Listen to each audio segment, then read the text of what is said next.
Welcome, everybody, to the very first live event of Mindful Mutiny.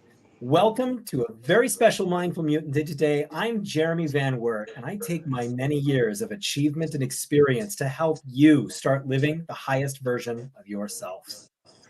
My mission is to change lives from stress to joy, stagnation to momentum, and from burnout to hope. Mindful Mutiny rebels against the mainstream, and we set sail for more. And today, in this wonderful experiential live event, we have a wonderful guest. We have Masati, the creator of the Exponential Intelligence Code and the Godfather of Frequencies. Masati, welcome to Mindful Mutiny. Hey, thanks, Jeremy. It's going to be a great time. A lot of transformations happening as we speak, actually. So it's going to be great, guys. It's going to be a wonderful long form conversation about Mhm. spirituality, about intelligence, about the multiverse, about everything. On About this science. episode of on this It's the episode of real Mindful science, Mutiny, Jeremy. So, it is. yeah. On this episode of Mindful Mutiny, I'm honored to introduce Masati, visionary founder and CEO of Exponential Intelligence. After experiencing three profound near-death experiences, Masati unlocked the ability to shift core human frequencies, leading to rapid and lasting transformations. His groundbreaking XI code transcends traditional self-help methods, activating limitless human potential and consciousness. With over 100,000 client sessions, Masati's work has transformed lives by removing human distortions and unlocking personal and societal growth. Today, we'll explore his revolutionary approach to empower individuals and high achievers to reach new heights of success and fulfillment. And what we're going to be doing today is not just simply a conversation, it's going to be an experience. I have a lot of questions from Masati about what he does and how he does it. And he's also going to be leading us as he's speaking in an experience of meditation, of learning, of growing, and of raising all of our frequencies. Whether or not you're listening live, this is what you can do along with us, and you'll get instruction on how to participate. We're going to learn about Masati. We're going to learn about his life and exponential intelligence. And we have three really special guests that are going to be coming in, and he's going to be doing scans of them and helping them transcend levels where they are at. And then he's also going to lead all of us in a meditation. And so before we start with a conversation, Masati, do you want to kind of lay the groundwork for this experience as we move into talking about XI? Of course. Yeah. Exponential intelligence. Actually, back in the day, I thought it was a lot of woo woo stuff, Yeah. because as I got my abilities through the second near death experience, I started to say, analyze things. I start to be an observer of my reality, and again, I went towards the spiritual side. The spiritual side being the woo woo stuff and all those things that we can't really explain. But as I understood it more and more, and especially now today, where I'm actually working on quantum computers and so on. Actually, XI has actually become exponential intelligence science, where it's the science of the universe. It's the science that's been around for about, billions, tens of billions, maybe trillions of years. That's what I'm tapping into, the knowledge of the universe, not the science of humanity. So if you are that, say, scientific type or with show me type, or is there scientific evidence or peer reviews? It's none of that because, well, there are a lot of peer reviews, all the billions and trillions of people who've been here in the past and today, with all the, again, evolutionary process of the planets. That's the science. That's the, say, proof that you want and that you want. So again, it's been happening for billions of years, and that's the knowledge that I tap into. For you, you already know this knowledge. If you didn't know this knowledge at some deep level, at a super subconscious level, you wouldn't be here. You'd be long gone. So again, you know how to do this stuff already. I'm just helping you remember how you do it at a cognitive level, at a conscious level. Okay, so all you have to do is literally kick back, just listen to Jeremy and I, and well, sometimes you don't even have to do that because some of you get so sensitive with the frequencies that I'll generate for you that you might zone out. It's like having a psychedelic experience without the actual, say, psychedelic. It gets that intense for some individuals. So again, enjoy yourself and just relax, kick back, and Jeremy and I will just guide you into this wonderful journey that you're about to experience. Simple as that. Well, I love it. So when I have been explaining this to other Hmm? people and what it is that you do, it can be a bit of a mouthful because people don't necessarily have a really solid point of reference for this. And so Of people course. might use the term like frequency worker or what have you, Mhm. but early in your life, you started kind of seeking like a young person does, and you were studying religions and you were studying, political leaders, and Right. recognizing that there were answers that these people, even the learned ones, even the strongly moral ones, just didn't have about our existence and about what we Absolutely. are. And you're talking about our consciousness and our Mhm. frequencies that are far beyond this incarnation of ourselves, of you being Masati, of me being Right. Jeremy. And so Mhm. can you talk a little bit about, like, break it down with, explain to the layperson, how does a person have a frequency? How does somebody raise their frequency? Okay. How do you deal with that? Yeah. All the great individuals, all the great, say, inventors, like Tesla, God, Albert Einstein, Niels Bohr, and some of those, especially the quantum physicists, they start to see that, after years and years of research, they come to, say, the conclusion, especially Albert Einstein noticed this as well, but, Tesla was talking about it as well towards the end of his death. What they started to realize is like that, hey, gosh, you know what? Everything is a frequency. So if you read any Nikola Tesla's information, he's like, well, if you think of the world, think of frequencies, and Einstein talked about, everything's a frequency. Change your frequency, you change your reality. So, and they're not talking about, oh, I'll change my emotional state, and that's where the mix-up is. This isn't normal standard frequencies. There are frequencies that science has proven that, frequencies, they can pick up your brain frequencies, they can pick up, the frequencies coming off your heart, or, certain types of photography, Carillion photography, I think it's called. It picks up the frequencies of your body, your mind mapping. This isn't spiritual frequencies or anything like that. I call these inception frequencies, and again, it goes back to like what Tesla and Einstein they were thinking of. Inception frequencies are the core level frequencies or the base level frequencies of how everything is created.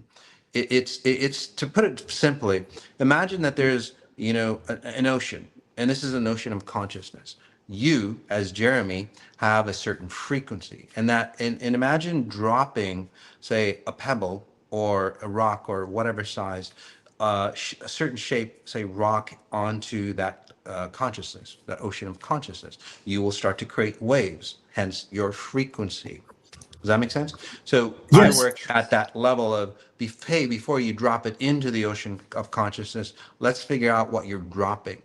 Most people who think of frequencies, you've already dropped this in to the ocean of consciousness, and then the cause is here, but the effect of your frequency is way the hell out here. And most people, including science, they work on, say, the effect, which is way, way past the cause, if that makes sense to you.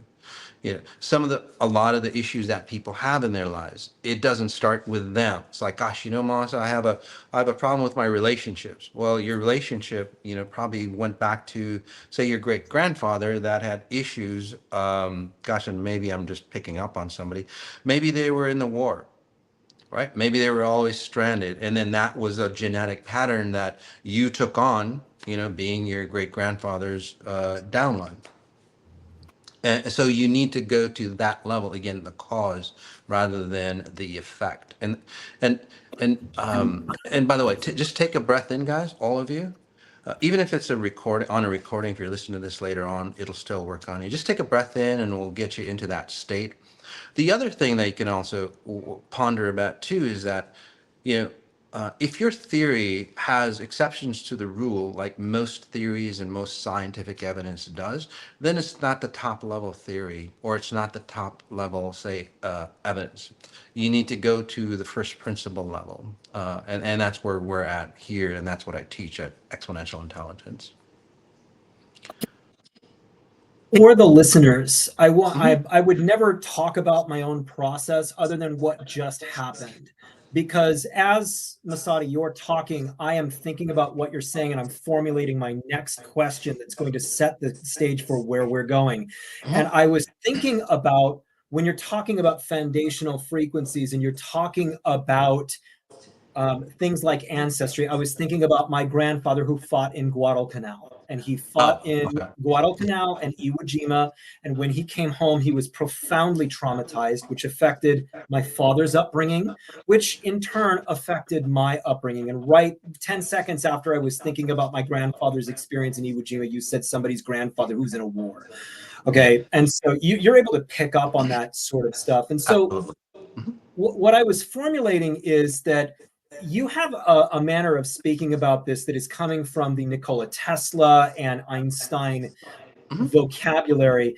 And when I'm thinking about this, I'm thinking about this like a mental health person. Okay. And so what you're doing is you're coming at this from the concept of the frequencies. And what my mental health training would talk to me about is intergenerational trauma. And one of the things that you've talked about is that I am not my grandfather's trauma. I'm not his anxiety. I am not his fear. And that DNA was passed into me, though. Can you talk about intergenerational trauma in the way that you would talk about it and how we can transcend that intergenerational trauma? Yeah, absolutely. And by the way, Jeremy, it might be other people's experience listening to this as well. Your traumas, even if it's like, oh, it's like, why am I thinking about my past? If you are thinking about this through the show, it's because those traumas are releasing. Okay, so what you were talking about, Jeremy, and what the science does, and what current philosophies and current self improvement do, is like, again, the after effect. Hey, this is my DNA. Like, just imagine, foundational steps, like a pyramid. Okay, this pyramid, say, has three steps to it. Okay, so basically, the first and second step, nobody ever talks about. Nobody understands it. Then the last step, who you basically, your rendition of who you are, the mental state. People talk about that. So in this scenario, Jeremy, what you're doing is, like, you've done a great job with your techniques and social skills and all that on, say, helping, or no offense, a band-aid about what your generational traumas are. And this is where, again, NLP and a lot of what there's great motivators out there that that talk about change your mindset, and change your life, all those things. Yes, those things do work, but it's like carrying all those burdens with you, the traumas of your past, because it's in your cellular memory, it's in your cellular identity. I would call it your frequency genetics that shape your physical genetics. And Jeremy, it goes so deep that this is where people who have transformed themselves, again, eliminated or learned from, say, their grandfather's, say, life experiences, like your father, for example, and we'll just put, say, logistics to it, or a clear example. So your grandfather, oh, your great grandfather had issues as well. So he went through trauma, and then your grandfather went through trauma through war, from what I'm seeing, which passed down to your father, if that makes sense. Now, you probably didn't experience war, but you're still affected by the trauma states that they went, because in human genetics, we don't evolve necessarily. We just pass down, the trauma, the physical burdens, the mental burdens, your social skills, your relationship patterns, your wealth patterns, all those things. We just pass it down, and each generation we go, oh, this is what it is. I need to change it. But again, we create a band-aid around it. This is about eliminating or transforming what's here, the foundational aspect of who you are, so you can create, say, a strong house or a strong mansion. Let me just explain that. So most people work on their house. Something's wrong with the house, I'll fix it. That's what like NLP and psychology and everything else is, right? I'll fix that house, or I'll tear that house down and I'll put a great mansion on it. But you put it on a foundation that was built, shit, hundreds and hundreds of years ago, maybe thousands of years ago. That foundation was built upon that house that you are living, or that you're existing. Your physical form is the house.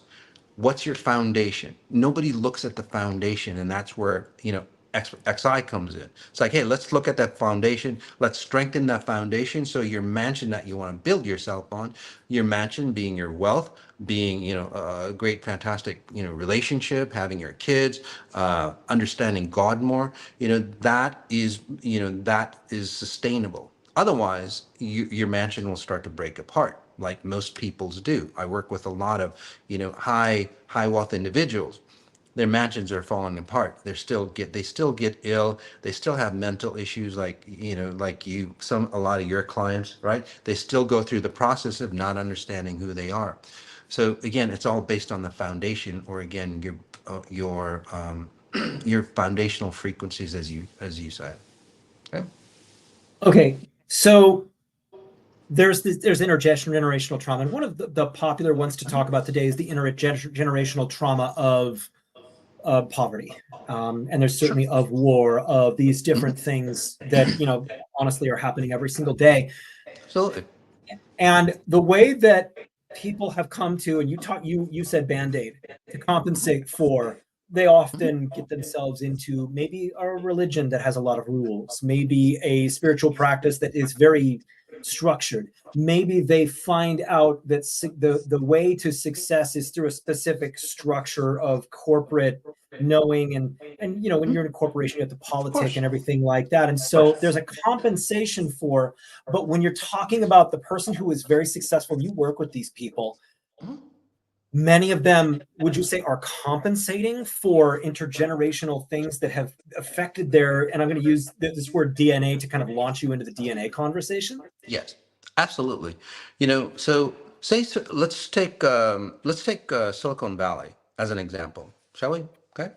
Um, okay. So back then, gosh, we can take a lot of examples, but again, Silicon Valley. So Silicon Valley, started up, gosh, in what, 70s, 80s, 90s, started growing and so on. A lot of those individuals, no offense, but they were nerds back in school. Let's just say it. And thank God for nerds. Otherwise, we wouldn't have the technological advances. So it's not a negative, guys. It's just that you guys, those individuals, were highly, highly intelligent. Okay. But let's just say they didn't have great social skills. Simple enough, right? They didn't have great social skills. They were more introverted, and they were tapped into, say, a consciousness or an intelligence that, allowed them that their great technologies. So their motivator to become wealthy is like, gosh, you know what? I'm not well liked. I'm not that, I've gotten bullied in school. I'll show the world, right? I'll show the world. And that becomes their stick. Okay. And their carrot is, gosh, you know what? When I get to that point of wealth, I'll show the world and I'll show them who I really am. Okay. So that's what we go. So they've got the carrot, they've got the stick, right? The motivator of going, you know what? I'm going to be a powerful person someday. So take a breath in, guys, for whoever that fits. Okay. Or, for example, if you had a bad childhood, right? Or if you came from a poverty-stricken childhood. Okay. And then you go, gosh, you know what? I don't want to be like that anymore. I want to be the opposite of who I am. So again, from poverty, from rags to riches. Okay? Again, it's a great stick. But what happens, Jeremy, is that when you get motivated like that, okay, most people don't know when to get off that ride. Okay, so in Silicon Valley, a lot of those individuals became tyrannical because they didn't really say eliminate; they compensated for their lack back in the day. Okay, now they made a lot of wealth, but then they didn't get off the vehicle that made them a lot of wealth. So what happens now is that they're still being bullied. Right? They're still being pushed around. So what do? They become tyrannical. And this is where, again, a lot of those corporations get more and more needy. They need another $1 billion to satisfy them because that carrot and stick still perpetuates them forward into their successes. They need a bigger carrot to go towards. They need another $1 billion to prove that they are worthy. They need more, say, sustenance, more control, to be not that bully. They become instead they become tyrants of who they are, right? Because they didn't understand the completeness of who they are. It didn't make them more complete. In fact, it magnified the distortions of who they are. I just want to say one more thing. If you think wealth, solves a lot of your issues that people think they do, okay? Talk to some of the clients that come to me and talk to them after they've come to me. But you can do a simple search. Look at all the successful people and the ways they've died. And you'll see a ton of people who've committed suicide. Anthony Bourdain, Kate Spade, the guy from I forgot. There's so many people out there that again have committed suicide. They had fortune and fame, they had the beauty, they had the grace, they had everything. But why? Because again, what I just said, because wealth becomes a magnifier of the weaknesses of who you are. If you want to stay at that level, what you have to do is literally look back and get rid of the incongruencies, inconsistencies of your past, including your generational patterns. Okay. And when you get rid of those, your wealth will say support you at that level. Otherwise, it'll destroy you. Okay? Now look at a lot of CEOs. You do a lot of work with CEOs, Jeremy, right? Look at a lot of CEOs. They're burnt out. Their families are messed up and everything. Why is that? Because again, wealth is a magnifier. When you fall in love, for example, can I give you another example? That's okay. Okay. This is a simpler example. Okay. Say you fall in love. You fall in love with somebody, right? You're first at friends, you get intrigued by them, and then over time you spend some time and then you fall in love with them. What's the first thing that happens once you start to realizing it's like, oh shit, I'm falling in love with this person? All your insecurities show up. That makes sense to you? Yes. What if they find out about X? What if they find out about my past relationship? What if they find out about my past trauma? What if they don't like me? Again, all your insecurities show up as you go to the next level. Okay. So this is standard process. It's not that God is playing a trick on you or, Mother Nature plays a trick on you. It's not like that at all. It's just that, like wealth, like better relationships, like a baby, all those are magnifiers of who you are, right? Because they're very special to us. So what happens is like, hey, basically your the logistics or this the physics of your reality goes, hey, you're falling in love. If you want to fall in love and really own the love space, then that means that you have to get rid of this insecurity, this insecurity, this insecurity. But then most people don't know how to get rid of it. So what do they do in a relationship? They fucking hide it.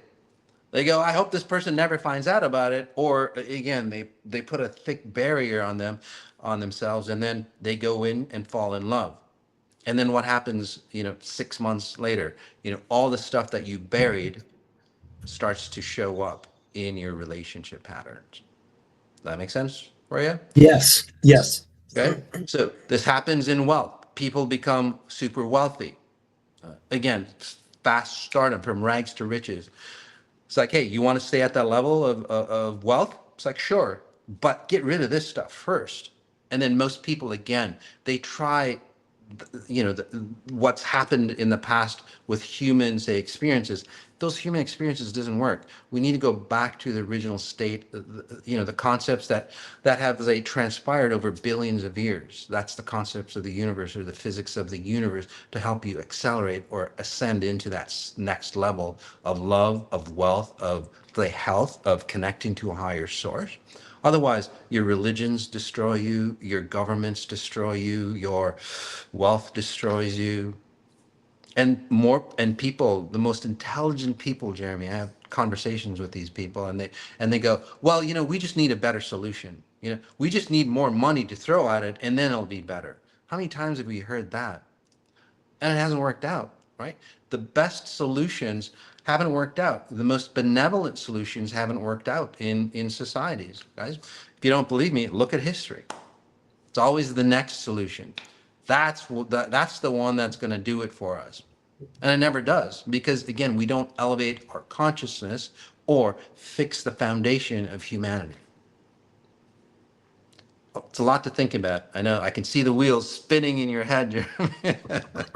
I think I've got a good one for you. So Yeah. building on top of this, Mhm. when we're talking about the society that we live in right now, we're talking about a society that is very fragmented, very polarized, and also very tangible, very materialistic.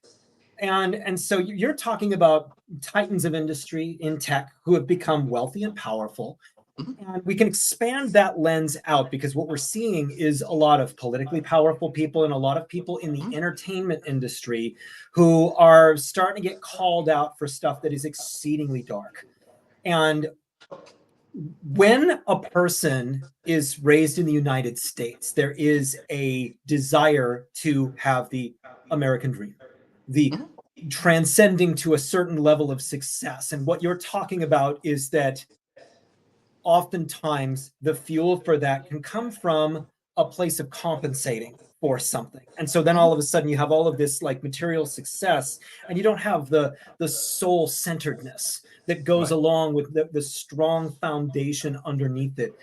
Can you talk about the society that we live in right now, and in the past 150 years or so, how separated we've become from God or pure source, in that we've come to worship the things that we own and the popularity that people have, and that becomes something that people are willing to sell themselves short for, and then find out too late that they're kind of upside down in a relationship with something dark, or not knowing who they really are.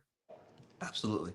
Yeah, it could be a relationship with something dark, or that darkness might come from a void because you've let go of the most precious thing, that you let go of your presence of who you are. Some people might call it your spirit. I call it your timeless self. Okay? Your timeless self is what creates your reality here. So you get further and further away from that timeless self of yours that is generating your light, and then again casting upon your life that you have.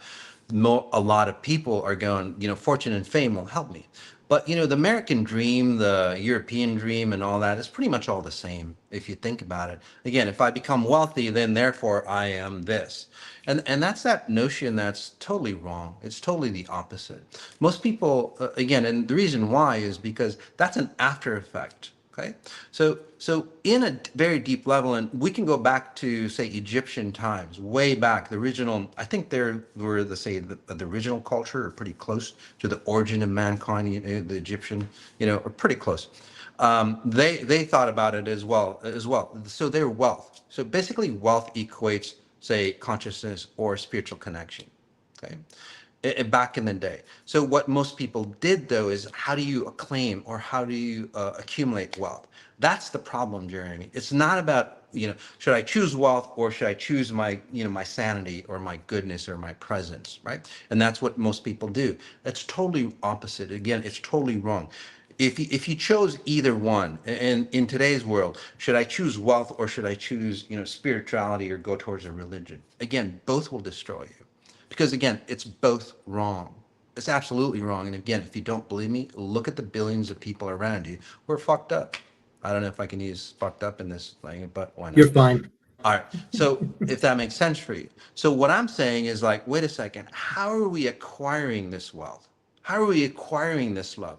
Most people, what they do is they sacrifice themselves for the wealth that they have.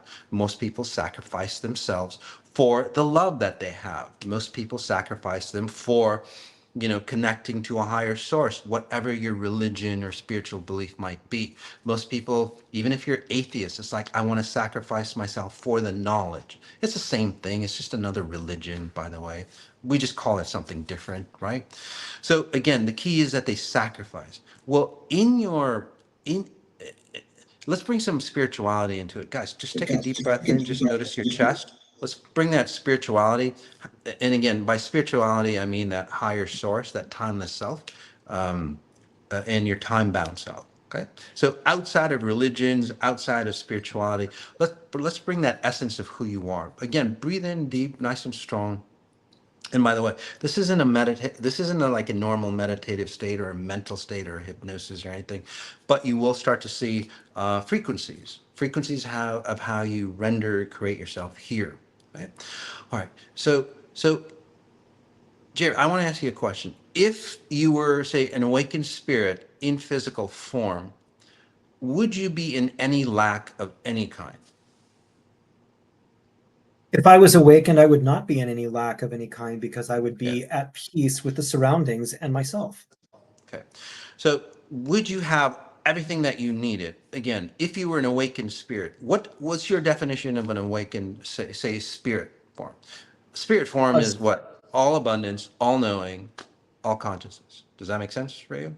Yes, at peace, without fear, at one with the spirit that created me, and in a sense of equanimity with my surroundings.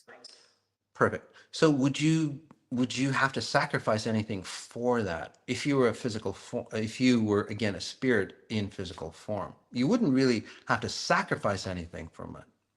But in this case, what we do is we keep sacrificing who we are. We keep sacrificing the connection between our timeless self and our time-bound self. And when we start to sacrifice, we move away from our original, say, purpose of why we're here, to understand us at our limitless self. Okay. Outside of religions and outside of spirituality, you're still kind of going towards the religious side, of it. So anyway, but in this scenario, again, you would be an all-powerful being, would you not? If you were of spirit Yes. in physical form. Okay. So there wouldn't be any sacrifice. There wouldn't be need for any, say, control or any lack in your life. There would not be any lack in your life. This physical reality so dictates, or what's come to be, that there's always lack, so there always has to be sacrifice. So we do sacrifice wrong, we do control wrong, we do lack wrong. By the way, if you don't believe me, just take this quiz for all of you. By the way, okay, look at your love life. What did you have to do for your kids, for your intimate individual that you love? A lot of times, what we've sacrificed ourselves for that other individual, and it feels good, right? And then we love that craving of sacrificing ourselves. But unfortunately, over generations, thousands of generations, how much do people have to sacrifice? Well, there isn't anything left of our essence. Hence, that what you were saying, Jeremy, is like people are getting more physical. They're running towards, because that's all they know. It's like, if I run more, I'll be more of myself. And it's not. It's a facade. Okay. Look at the money that you've created. Look at the success and the intelligence that you've created. You sacrificed yourself for that. Okay. There still is a pattern of sacrifice, by the way, but people sacrifice the wrong thing, Jeremy. They sacrifice forward. In XI, you sacrifice backwards. Okay. So this is a new concept for you, and I know I'm blowing your mind, which is totally cool. But this is what we wanted, right? We wanted a solution that actually works. Okay. So sacrificing forward is the way most people do it. They basically sacrifice their future self for the immediate. They sacrifice their immediate self for the money, the love, or anything else. Okay. They sacrifice the connection to their higher self to get what they want physically. Again, and physically, it's very transient. It just like that. It disappears. Especially when you talk to those individuals, again, of high wealth, who are close to their death. They're lying in their deathbed. They never go, God, you know what? I wish I would have made another $1 billion. That would have helped me, or I wish I would have saved more people. They never say that, Jeremy. They go, gosh, I wish I had a deeper connection. And sometimes they go with my loved ones, but mostly that deeper connection is with your internal self, with your timeless self. Right? What I'm saying, Jeremy, or the concept of XI is like, no, wait, let's sacrifice backwards. So what that means is that and again, there's a lot of science behind it. Each moment, you're rendering a new version of who you are in time and space. Okay. So each moment, you have an opportunity to look back and go, what am I going to take forward in my journey? And then you sacrifice the things that, for example, for you, your grandfather, do you have to take, the sacrifice of what your grandfather went through? Do you, Jeremy, have to take that forward into your life? Or can you learn from what your grandfather went through and then learn from that and then leave that behind and then go forward? Does that make sense for you? It does make sense. And, what he had to deal with in his life was Mhm. extremely affecting in his own life. Mhm. And Absolutely. that deep trauma that he experienced is something that has echoed through 2 generations to me. And I've had to recognize in my own life what may have been a relic of his energy. Yep. So again, sacrificing backwards is like, okay, grandfather went through this, and because of his successes, this is how DNA works. Because of his successes, because we're still surviving or living here, let's carry that gene pool onto the next generation. It's like, oh, we need to sacrifice more. So your DNA is always learning. Okay, it's very dynamic, it's very fluid, right? Your DNA is adapting to its environment all the time, by the way. Okay, it's not like science that goes, oh, your DNA is just like stuck, it's concrete and it doesn't change. Again, that's all bullshit. No offense, Russian scientists, they know more. I think they're about 20, 30 years ahead of genetics, by the way. Okay. Anyway, that's just a side note. So in this scenario, what nature does, again, nature in its brilliant state of advancement sacrifices the past. So what nature does is, like, say that the lion species had like a virus that wiped out half the clan. Okay, so what the lion species would do is like, okay, that virus, we sacrifice. Let's learn about that virus and then build a gene pool where, our immune system is against that virus. So the next generation will automatically come with, say, a gene uh, that would affect that virus. So you're immune to that virus, the next generation. So it learned from the past, it sacrificed its past, and then came forward into, say, a new understanding of self. So with each generation in nature, we get better and stronger and better, and more and more and more. We go high, we evolve. In the human form, because of free will, right? What we do is like, well, I'll have what grandfather is having. I'll have what my dad was having. We just pull everything over. Right? A better example would be an accounting process. At the end of the year, you just take one number, you just take that one last number and move it over to the next year. Does that make sense to you? You just take that one number over, and that's it. That's what nature does. That's what the universe does. Every cycle, okay, every generation, what happens is like, what did we learn? Where are we at? We'll take that one number over and start the next generation. What humans do is like, no, we'll take everything. We'll take all the receipts, we'll take all the bullshit, we'll take all the carnage that we've gone through, and then put that into our genetic makeup. It's a shit show, Jeremy. It really is. I mean, my goodness.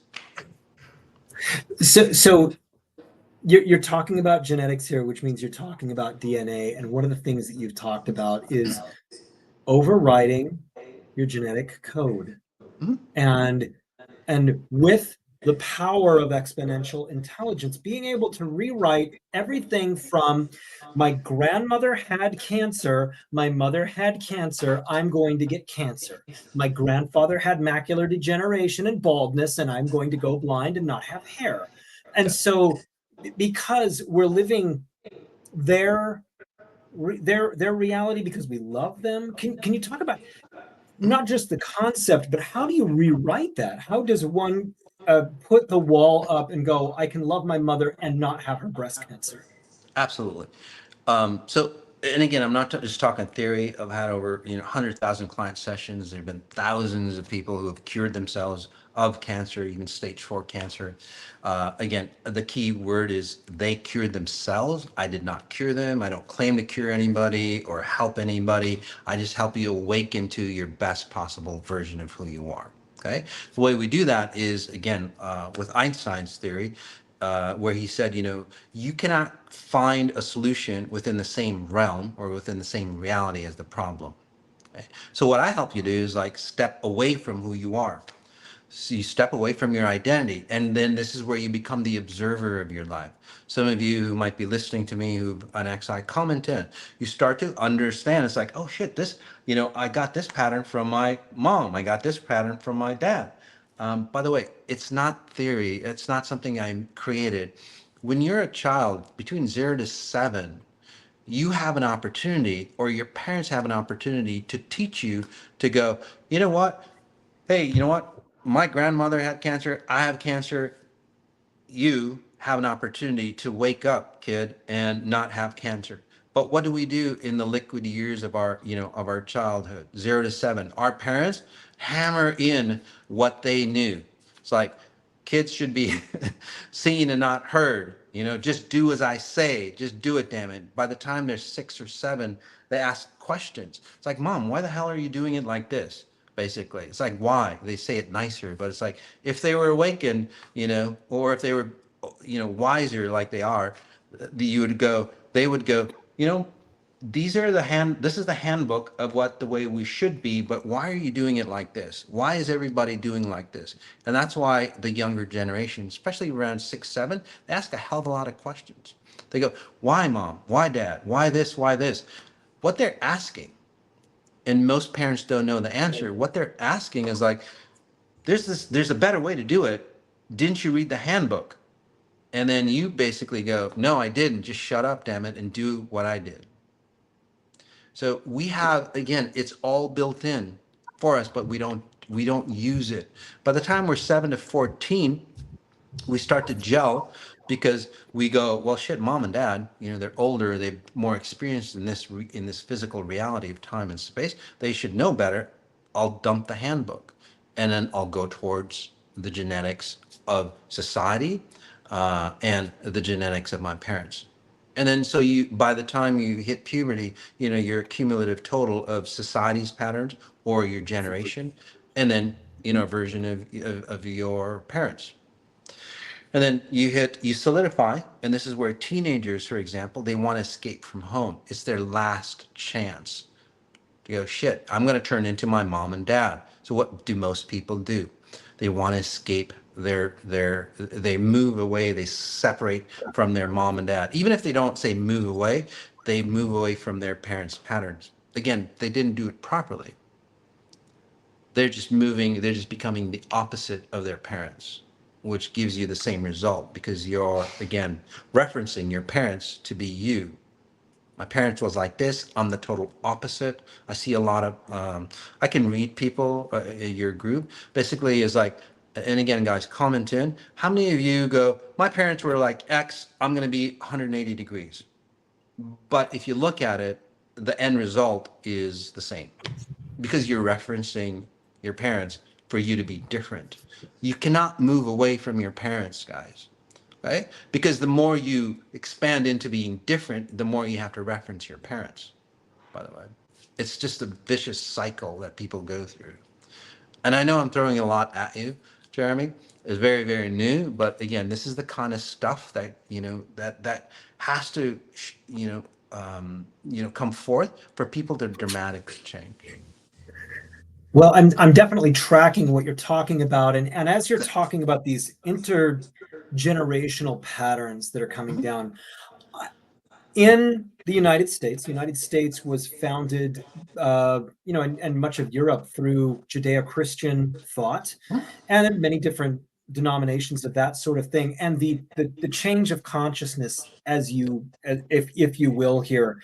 What the way that I was taught to change consciousness as a child, and I went to a church, was through prayer, and oftentimes that can be taught in a very perfunctory way. Jesus, hear my words, heal our bodies, bless this food in the name of Jesus Christ, amen. These kinds of things that can feel very perfunctory to a child, and it can follow you into adulthood.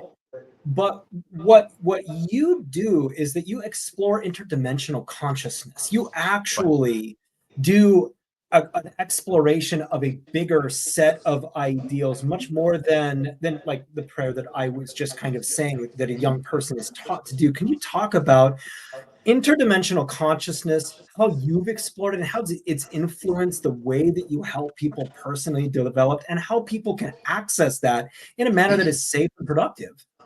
Of course, like whether it's religion, whether it's the new movement, spirituality, and by the way, some of the religions that are now, they were one spiritual, but then they morphed into organized, say, spirituality, which turns into a religion or a cult. So, so they're all literally all mixed up into the same. Okay, and there's nothing wrong with that, by the way.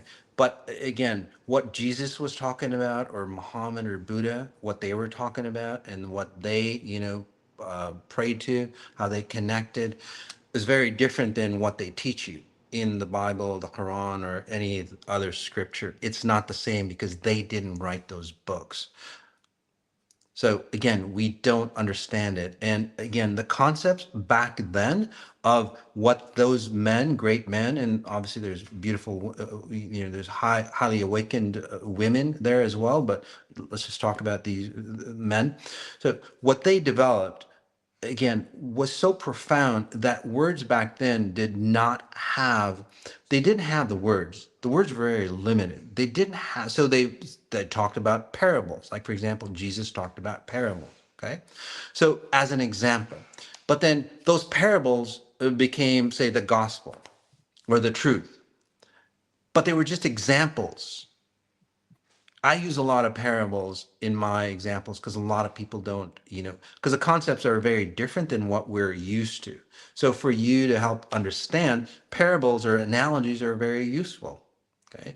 But unfortunately, over time, those analogies become truth.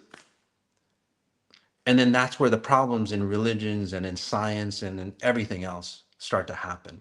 Okay. So when you start to pray, there's nothing wrong with prayer. But when you're praying, how did your mom pray? How did your parents pray? How did, your church pray? Well, let's just take, Catholic or Christianity. So that pattern is melded in over the process. So you're not praying the way as Jesus is praying because it's an evolutionary process. All the people, all the individuals in Christianity, the way they prayed, you basically tap into that consciousness as you pray. So you're not praying purely. That's the problem with prayer. Again, it's not you praying, so you should pray, but again, pray to the real version of what Jesus prayed to. Right? Pray to the real version. So if you're going to pray, if you're going to seek your religions or your spiritual movements, which is totally cool, but again, find the pure version of that, not the distorted version that happened, over thousands of years. That makes sense for you, Jeremy? Yes. Yes. Okay. So what would Jesus do, for example, in this case, right? Ask that rather than, gosh, what would my priest do? Okay. And by the way, I'm not knocking any religion down. I could knock all religions down. But, Pope, I think the Pope, I read in an article coming here to Ibiza, he was denouncing the fact that the churches should expose the atrocities rather than hide them. Well, it's just a proof that that religion isn't working really well, because if the people teaching those religions are fucked up, what are they teaching the masses? Why should that even happen, right? And again, I could say the same with Islam and Christianity, Judaism and any other spiritual movement. I can pick on you guys.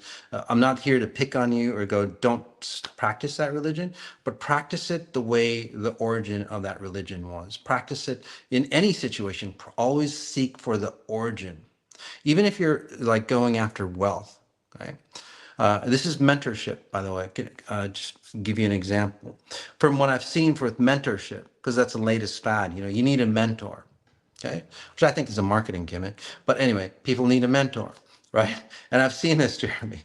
They've got a mentor. This mentor is alcoholic, but the guy's really good at making money. Okay, or this mentor, takes on a lot of people's burdens, but he's really good at making money. So they become a mentor to that person.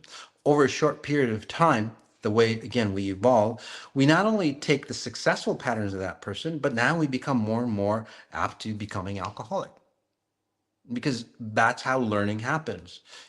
We not only learn the subject, we learn the frequency of the person teaching you that subject. You morph into the person. So you start to get their habits, you start to get their drinking problems and everything else like that. Look at any mentorship program and you'll start to find that happening. I'd like to ask you about the near-death experiences that you had, because they started when you were 22, Yes. when you had an incident at a Target factory, uh, Mhm. and each of these different experiences that you had placed you in a space where you saw the other side, and that you Yep. came back with gifts that you now are sharing with the world. Can Yes. you talk about these near-death experiences and how you came back and you were different and what you saw? Sure. And again, the full version is on my website, thexicode.com. But it's more important, Jeremy, on the grooming aspect, on why I had these near death experiences. Because a near death experience, there's thousands and thousands, of people that have a near death experience every day. But why aren't more people awakened? There's near death experience is literally like getting into an altered state, a lot like psychedelics. You get into an altered state. There's different forms of near deaths. um, so the key is that who you are before and what before the near death is important. So back in the day, I, as a child, what I did was literally, I scoured the religions, literally, teenager, and I was reading, the Quran, I was reading the Bible and all these religious and spiritual, texts, going, gosh, I really want to know, I really want to understand. While other kids were partying, I was like, reading, and it's like, it left me with a lot of, say, questions, more than answers, because it didn't really make sense. There was a lot of, again, exceptions to the rule, right? Be kind, and the concept of, it's easier for a camel to go through the eye of a needle, versus, a wealthy person going to heaven. All those things didn't really make sense to me. Okay, they were very confusing. So, and then, I went towards, being a successful person. So I studied all these successful greats back in the day. Read motivational books and everything. Again, they're all fantastic, great knowledge, but that didn't satisfy me either. So when I had my near-death experience, where I had my jaws crushed in a warehouse accident, Target warehouse, um, I had my jaws crushed, and in a rail car, and then I separated my identity. I removed my consciousness from my physical form. Okay, literally. So I was just pure thought, or pure, presence, and my physical form, my physical identity was, say, about, like, 10 feet, about 3 meters away from me. And I'm going, what in heaven am I doing here if I'm supposed to be over there? It was a profound experience, because most people think that their consciousness or their presence is here, and it's generated from the brain. So that was the first, concept of going, wow, we are more than our physical form. And then this is where, again, we are basically pure spirit. And in that moment, I felt the power that I was talking about, an awakened spirit in physical consciousness. And I'm going, holy crap, it's amazing. The power that I felt at that level, the love that I felt, the wealth that I felt, being pure consciousness at this level was amazing. It was so profound, Jeremy. It's like it happened yesterday. It never went away, because it was in a timeless realm. But obviously, you can't render, you can't create yourself here physically. So you literally ascend to the higher consciousness, or to a higher realm. And at that level, I had, I went through a life experience, or like a life review. It's actually a life relive, where you start to go through your life through an awakened being and go, oh, this is why it happened. Just like I was saying, we sacrifice backwards. We start to let go of those situations that didn't jive with who we are as a pure spirit. And that's what I did. That's what life reviews are for. It's not because, Saint Michael or God is going to go, shit, you did this, you did this right, but you fucked up here. That's why we're going to send you to hell. You know, that's what, this process is turned into. It's totally wrong, guys. It's supposed to, again, an observer looking at your life and going, oh, this is why this happened. This is why this happened. I can learn from it and then move forward. So again, it's nothing the way religions talk about. And at that level, I clean myself up. And then this beautiful voice goes, yeah, you can stay here because it is beautiful. You've heard of people who've had near deaths. It's like, gosh, you want to stay there. And you really do. And they kind of give you a choice. And they go, yeah, you can stay here or you can go back. And as they push you back into your, physical form, right? It's kind of a choice, but it's really not. Um, and then and that's where I felt the pain in my jaw, which was cracked in several areas. I had my jaws wired shut for about 3-4 months. As it healed, I had to like eat through a straw. But during the pain, it was the most beautiful experience, Jeremy, because I was seeing this reality through my spiritual eyes. And it was a beautiful form. And everything was just so vibrant. I was seeing it from a different, say, reality or a different perception of self here. I could see the colors or the frequencies of the leaves. I could see the trees. Like when you look at animals or, nature. People, I could see their distortions, their darkness, and, so on like that. All the things that they're not. And then I could see the brilliance in it as well. I could see pure light and brilliance and beauty in people, and then I could also see the garbage in them as well. So they weren't pure. But in nature, you could see the brilliance of, well, the brilliance of God. And again, outside of religions, the purity of what it's supposed to be like. And everything tasted so much better. Everything was so crisp and clear. I don't want to say it faded away, but I got more entangled in physical form. And then the second near death allowed me to understand the concepts. It was a drowning. It allowed me to understand, say, the mechanics of how to bring that reality, that consciousness into physical form more, because that's what was missing. And that's what we're actually here for, by the way. Your life purpose, no matter who you are, is to bring the consciousness of who you are, your spirit, into physical form so it can experience itself in, say, full blown 100%, say, rawness with no filters. So the second near death allowed me the intelligence or the science to, say, render things differently. It gave me the ability to, again, see who you are. I can see your past. I can see your present. I can see your future. But I can also help you edit your past, like a life review. Right? And go, hey, let's review your life. Oh, this is what needs to change. This is what needs to change. And then it changes you where your present is, your present moment, and it changes the possibilities of your present moment. And that theory of relativity. It depends on, say, your next moment, your future moment is relative to where you are. But if you've changed your past, and that's what XI is about, changing your past, your consciousness, you change the present moment of who you are. That present moment allows you different scenarios for the future. And that's what XI is all about, by the way. Does that make sense?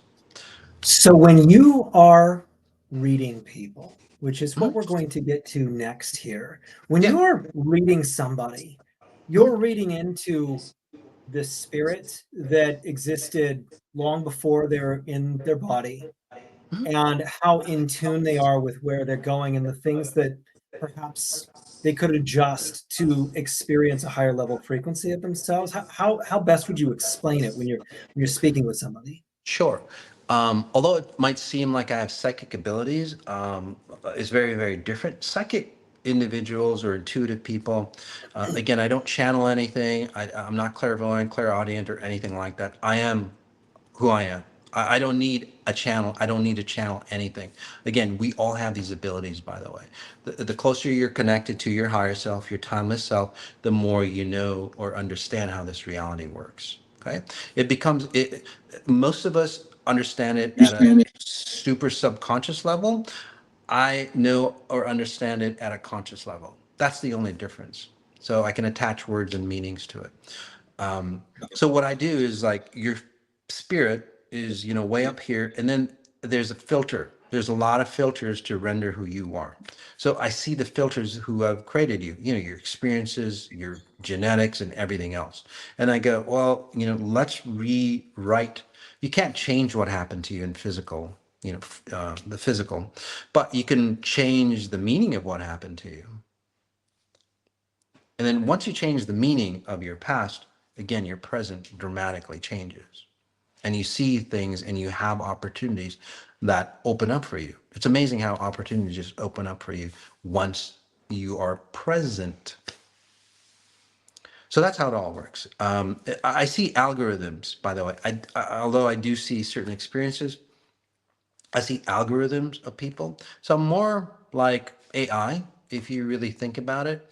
Like Google and Facebook, they see algorithms. They use your shopping, what you're looking at, and so on like that. And then they create an algorithm to predict your future.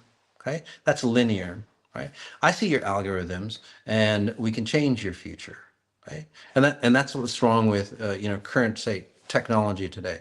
It's a good start, but again, it forces you into a rut of your past. That's what's wrong with technology. Although it can read you pretty well, it destroys people, and that's why it destroys people, because it replicates their past into their future, and it just keeps dragging them in.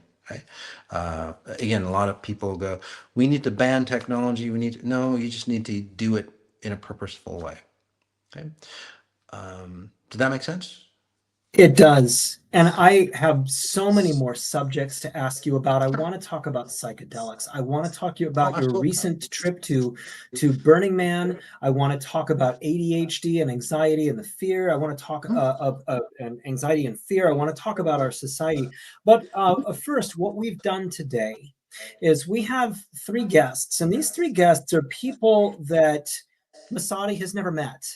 And we're going to pull each of these people in individually, and Masati is going to work with them. And so, John, could we have Rachel come in as our first guest this evening? And there you are. Rachel, Hello. good to see you. Hello, Jeremy. I love you. Thank you.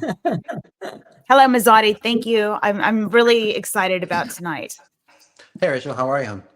I'm great. How are you? I'm doing really well. If you have any specific questions, or I could just like scan you and see what's going on. Okay. So, yeah, I'm just interested. I feel like in life, sometimes I'm misunderstood, and I feel like it's because I'm on a different vibration than other people. So, Yeah. Jeremy and I are friends, and Jeremy I feel like understands me, and so I really enjoy his podcast and show. And he was telling me about you, and I was Mhm. super excited that you read people's frequencies, and I'm Yeah. just excited to be here and see what you Sure. get. And again, Rachel, I can see Mhm, like decades worth of therapy and so on in just like mhm. a few minutes. Um, so, I'll just get to the point, if you don't mind. Mhm,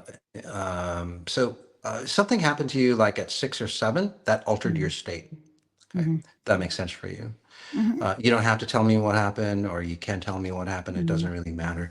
But from what I see, it's mhm, all dimensions of time and space. So what happened mhm, around 6 or 7, and we can get into it too, or mhm, again keep it out. But at that level, 6 or 7, it was almost like mhm, a state where your physical form is here, but then you stepped out of your physical form, mhm, and then mhm, you basically stepped out. So in mhm, your life, for example, nothing feels as real as they should. Does that mhm, make sense to you? It's mhm, always like distant. mhm, Things don't feel as real. Things aren't as complete. You don't feel the intimacy, the sensuality, the mhm, vibrancy of life. It's always mhm, outside, and you're always doing, mhm, say, things to say connect with that mhm, connection. Does that make sense for you Hmm. so far? Okay. Okay. So the reason why is, again, Hmm. is what happened to you at 7. The other Hmm. aspect is that if you're not diligent of Hmm. who you are, because Rachel, you have an Hmm. identity or an image. This is Hmm. Rachel that you've created around, I Hmm. want to say around 14 or 15. Hmm. Did you get bullied, or did something happen to you around 12, 13? Hmm. Like you created another identity. You didn't like that identity, or you didn't like the life path that you Hmm. were going towards. That makes Hmm. sense. And again, we could get Yeah, I think things changed definitely. I know my dad said that when I turned 12, I came down the stairs and he was like, I don't know what happened to you, but it was like you got your license to be a bitch and you were never the same little girl that you were. And so, yeah, yeah, I think there was a shift from, when I turned, 12, 13, and, yeah. um, but as, years go by, we change a lot and things have definitely changed over the years. Yeah, we changed a lot physically. Our experiences changed a lot, but the filters that we see life through, those Mhm, keep adding on. Okay. mhm, So what happened at 12 or 13? mhm. And did you go into altered states again? Did you have like did you go into, say, a dreamland or make believe world, or did you Mhm. daydream a lot when you were before 12? So my dad had a gift, and so he told me around that age that it's in my bloodline, like to be able to read people, and so I know around that time that happened, and the acceptance of different things, like people like yourself and things, the possibility of that was accepted, and Yeah. yeah, so. So So when you were younger, you literally Mhm, stayed into that altered state because it was more mhm, comfortable for you, especially mhm, after what happened. I think around 6 or 7, I think mhm, your mom went through mhm, some trauma, mhm, which affected you. It altered mhm, you. It seems like there was a death in her. mhm, Is kind of like a death.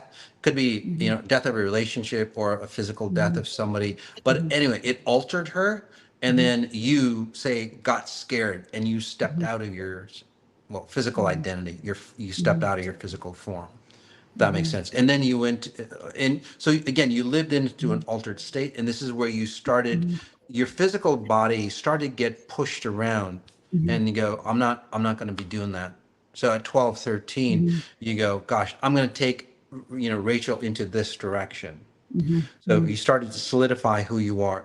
But the deal is that you're still operating from, mhm, say, a disconnect of yourself. mhm, And then mhm, what you do is, mhm, again, you're very beautiful, but you have a masculine quality in you, mhm, because what you do is like, as you age, Rachel, your mhm, identity of where you think you are, your physical form, and mhm, the person that you are, that you've mhm, created, again, a beautiful image of, is here, and it gets further and further and further away. So mhm, you create this masculine form or strength to keep yourself together. And mhm, that's what's happening today for you, mhm, where it's harder and harder as you age to keep yourself together, or to keep relationships together or coherent. mhm. Does that make sense for you? Sure. Okay. That has nothing Mhm, to do with what you mhm, do, your mental state, who you are, how much information you know, or anything like that. mhm, It's just literally dimensions of time and space. Your mhm, physical form mhm, is not congruent with where your timeless self thinks it is. Okay. mhm, I'll give you mhm, another example. And this is an mhm. extreme example of, people that run your patterns. Anthony Bourdain. Do you know who Anthony Bourdain is? Okay. Of course, I'm a chef. Oh, maybe that's why I'm talking about this. Okay. Uh-huh. So Anthony Bourdain, Mhm, that's why I gave you this example. mhm, All right. So Anthony Bourdain, he became very, very successful, right? mhm, But his old, say, disturbed, traumatized self still mhm, was there in the shadows, in the closet. mhm, Okay. And mhm, as he become more and more successful, people like that mhm, successful Anthony, not the mhm, disturbed Anthony back here. So mhm, as those individuals become more and more and more successful, they want to separate from their identity of who they are. So, mhm, and then it comes to a point is like, they can't handle it anymore. So they want to kill off this identity, mhm, their real self. their hurt self. But if you kill off their real self, the version of this, the mirage, disappears as well. Hence, he commits suicide and everything disappears. Did that make Yeah. sense to you? Yeah. Because what that identity is here, and you start to separate more and more and more. Okay. And this is where you might feel disconnected, and you might ask yourself, it's like, I've got everything that I have in physical form. Everything should look great, but why isn't it? Why is there something missing? And as you age, like I said, it becomes more and more disturbing for us. Make sense, Freddie? Okay. Sure. Can I put you back into one state? And Absolutely. by the way, if you resonate with, say, Rachel's experience, if you resonate with Rachel's experience and you're listening to this either on a recording, I'll help you as well. It's not just working on Rachel, it's working on all of us for you. Thank you. Okay. So take a breath in. Notice your spine.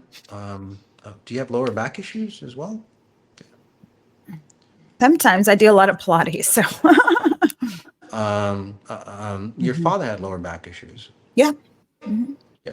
So your propensity of having lower back issues, it comes from your father. Sure, you could do Pilates to aggravate it, but again, that same propensity. It's the same as like Jeremy was talking about. Where mom had cancer. The higher propensity of you having cancer. It's that kind of pattern.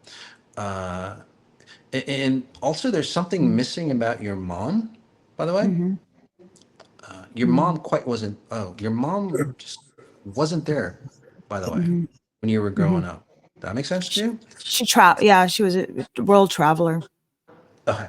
So I think that's what happened to you at 6 or 7. It's like, shit, what the hell happened? Mom's gone. So your icon of a woman, an example of a woman, basically disappeared. So you gravitated towards mom, hence the masculine type frequency. So take a breath in. So let's fix that for you as well, if you don't mind. Notice your spine. So overall, highly successful women or successful women, what they do is, success is a man's frequency in this world. So the more successful you become, the more you lose your femininity, the more you go towards success. Right? The more you turn into a masculine person. And you can look at any woman out there, highly successful women, they're actually men. They're actually masculine, people. So you don't want that. You want to be successful, but you want to be Rachel as a female. Does that make sense to you? Yes. I say that because in your success patterns, you seem to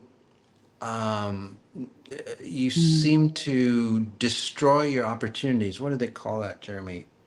Sabotage. Self-sabotage. You seem to sabotage yourself in success. You have opportunities, you might take it, or you might not. Oh, 1, 2, 3. There's at least 3 or 4 opportunities that came to you and you didn't take it, and then later on you go, damn, I should have taken it. I see that in you. Does that make sense? Okay. I pray at night to have the courage to act upon, each day's, anything that comes to me, to be that yes person. But it's definitely scary in life when people come to you and they offer you, hey, do you want to be in a movie or a TV show? And you're like, do you, who do you trust? And it is, but I always tried to accept people's offers to do whatever it is and not be afraid. Even if you forced yourself, Rachel, those opportunities wouldn't be good for you. Okay. So, and the reason why is that, take a breath in.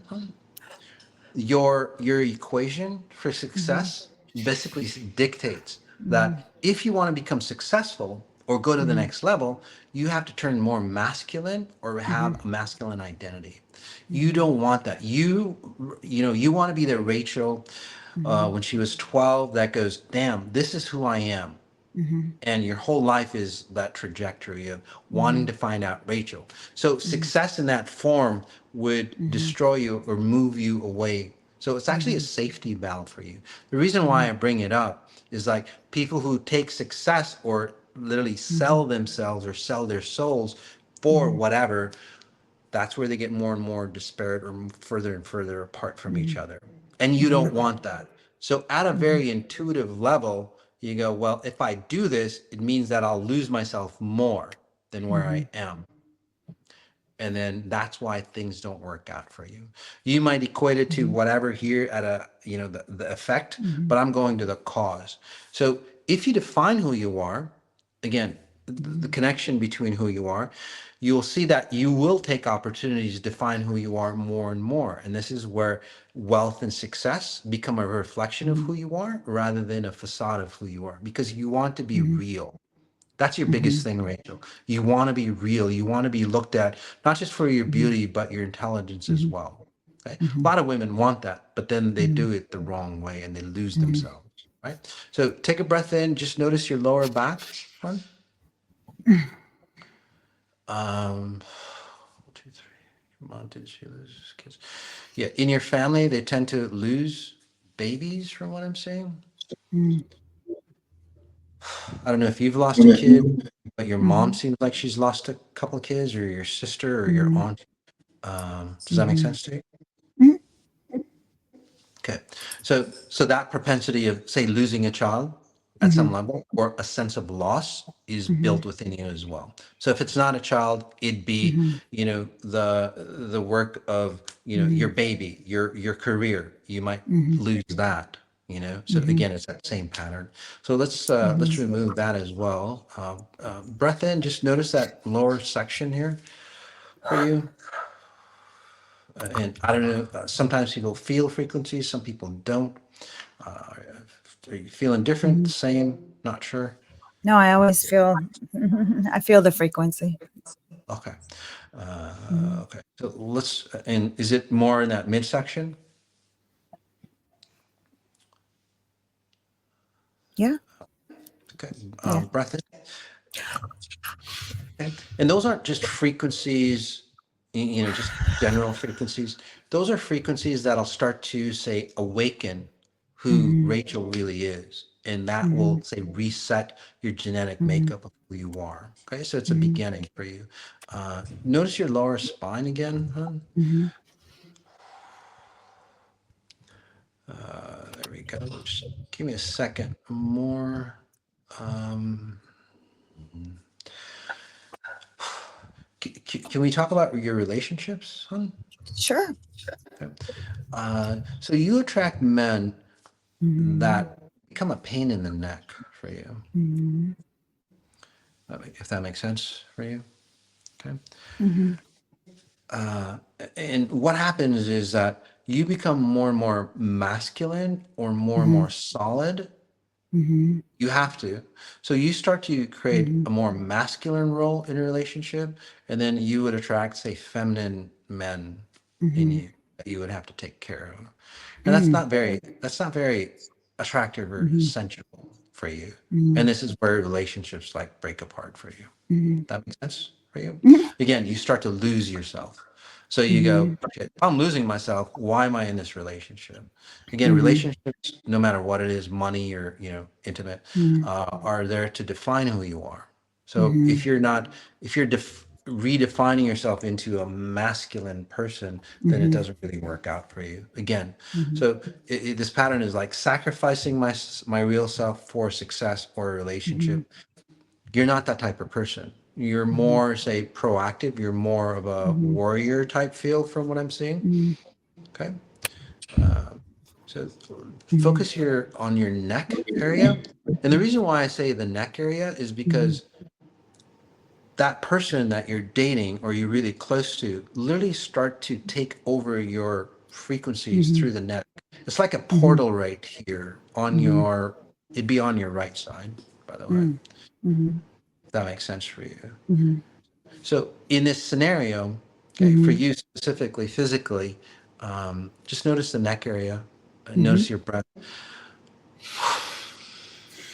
People will always stand to your right side. People who want a piece of you, people who want to connect with you at a deeper level, people who don't have your best interest will always stay on your right side, especially intimate relationships, because they'll want to seep in.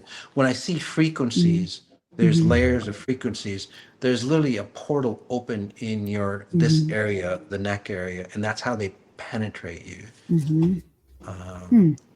Does that make sense to you? Or you get a Sure. weird feeling when you're around somebody that's really, dark or aggressive in a negative way. You would feel things in this portion, this quadrant of your body. Did that make sense for you? Well, for a long time, I think 10 years, I stayed single and did not date anybody. I had, horrible, relationships when I was younger. And so I wanted to stay single for a very long time. And I got to the point in my life where I was like, I'm okay with being alone. And I do have a lot of advances, especially on, on social media and whatnot. Of But course. I still remained very, very single. Recently I have been in a new relationship, and it's wonderful. It's actually pretty good, very good. And so I haven't felt any negative, but definitely in my lifetime I have. Okay. So So that's awesome.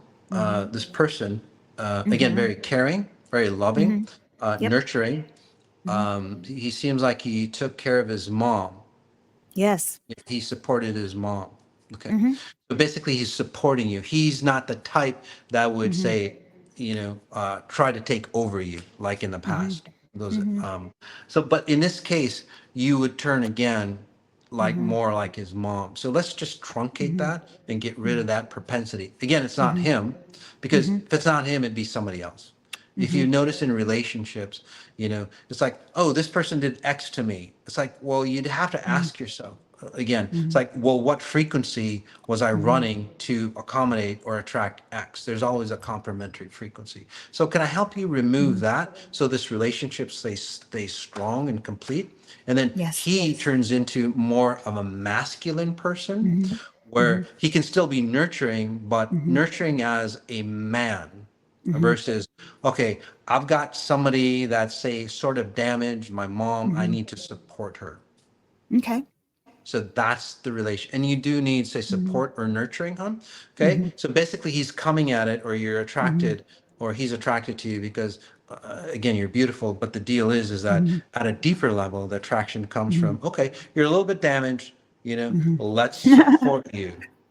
Does that make sense to you? Yeah, So, sure. so that's that. So the problem is with that kind of pattern, Rachel, is that for him to understand who he is, you have to become more damaged. Because if you heal yourself completely, his identity just disappears. He always has to be the savior or the problem solver. If you look at his patterns, people always gravitate to seek for advice and things of that nature for him. So that's his identity, which is totally cool.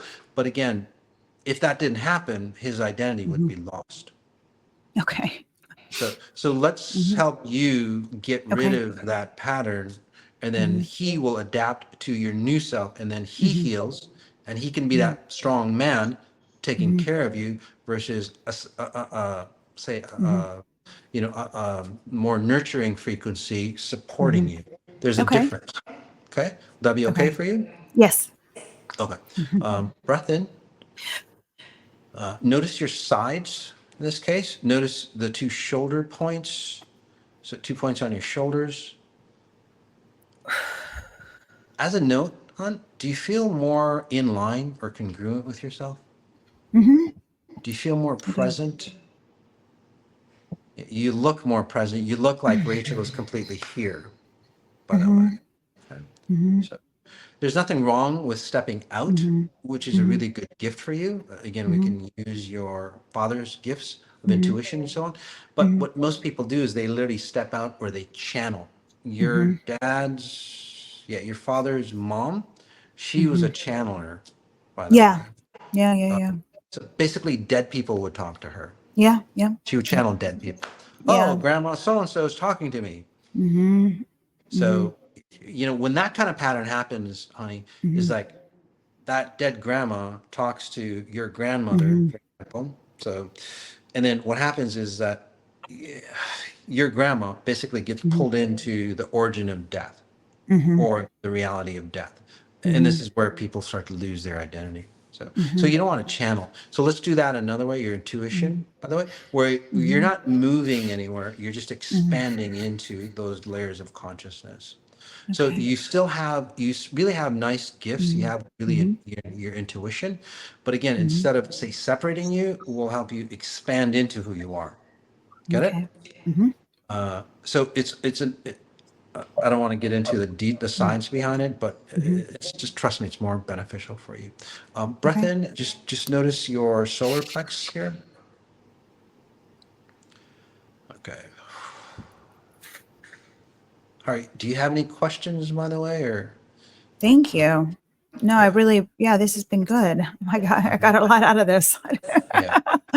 Like I said, Thank it's you. decades worth of therapy. How are you feeling, by the way? Good. Yeah, really light. Thank you. Yeah. Mhm. Yeah.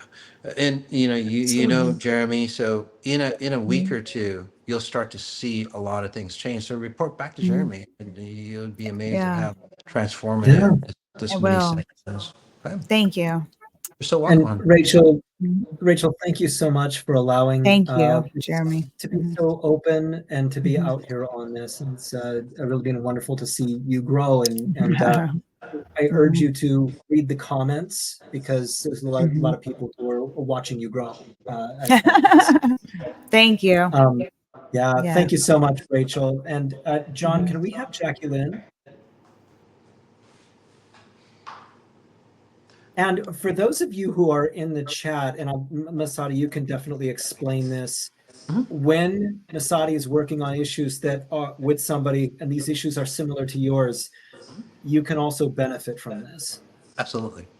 Yeah. So the way that works is we're always learning, we're always interacting, we're always say sending out vibes to other people, and then most people again don't know what to do with those frequencies that their other people are sending out to you. Okay. Like for example, you meet somebody new and you get a vibe off them. Okay. And that's all the further it goes. Most people don't understand what that vibe is. If you are empathic, you basically morph into, say, the frequency of the room, kind of like Jacqueline here. She's very, say, she just vibes with the frequency of whatever is around her.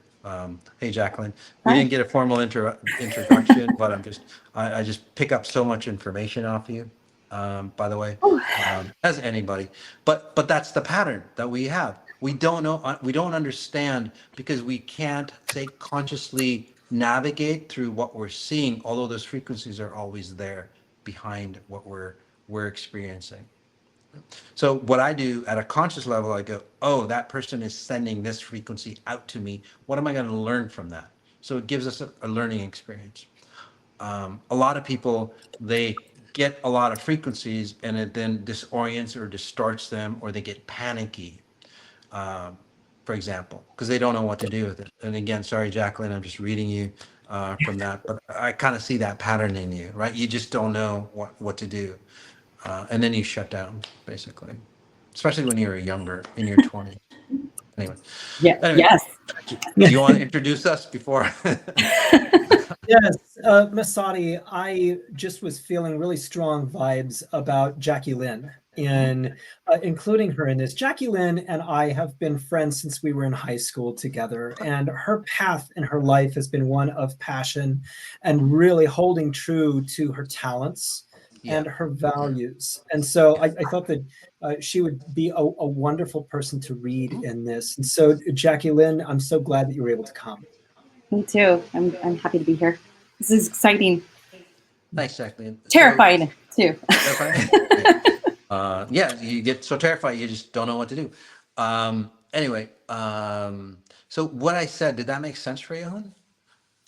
What I said earlier about you? About the vibes. Yeah, Yes. you're very empathic. Yeah. Yes. So, and again, you're a beautiful person, inside and out. You're so kind, but being kind your way, hon, totally destroys you. No offense.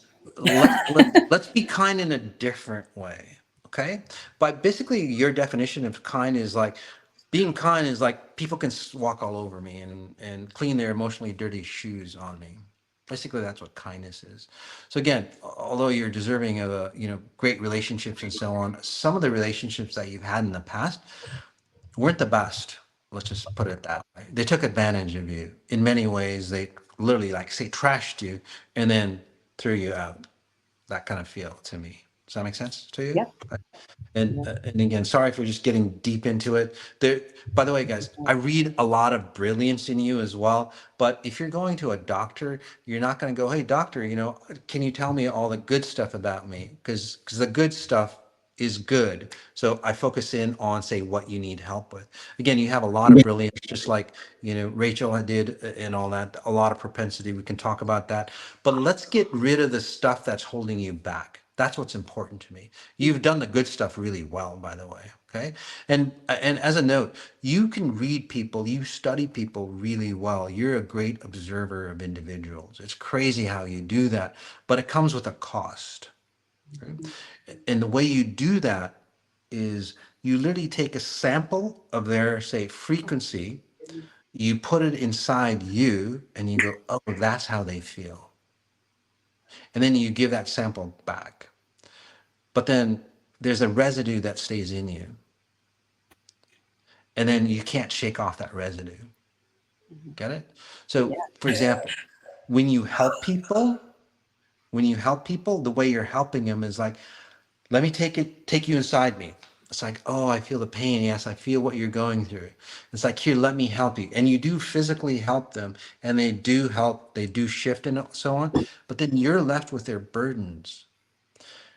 Unfortunately, in that kind of space, and we're taught this, especially in Christianity, we take on other people's burdens to help them. In fact, the more people I can help, right, in that religion or that mindset, spiritual mindset as well, the more people I help, the more I send. You really don't, because the more people you help in the way basically drowns you, and you don't find who you are.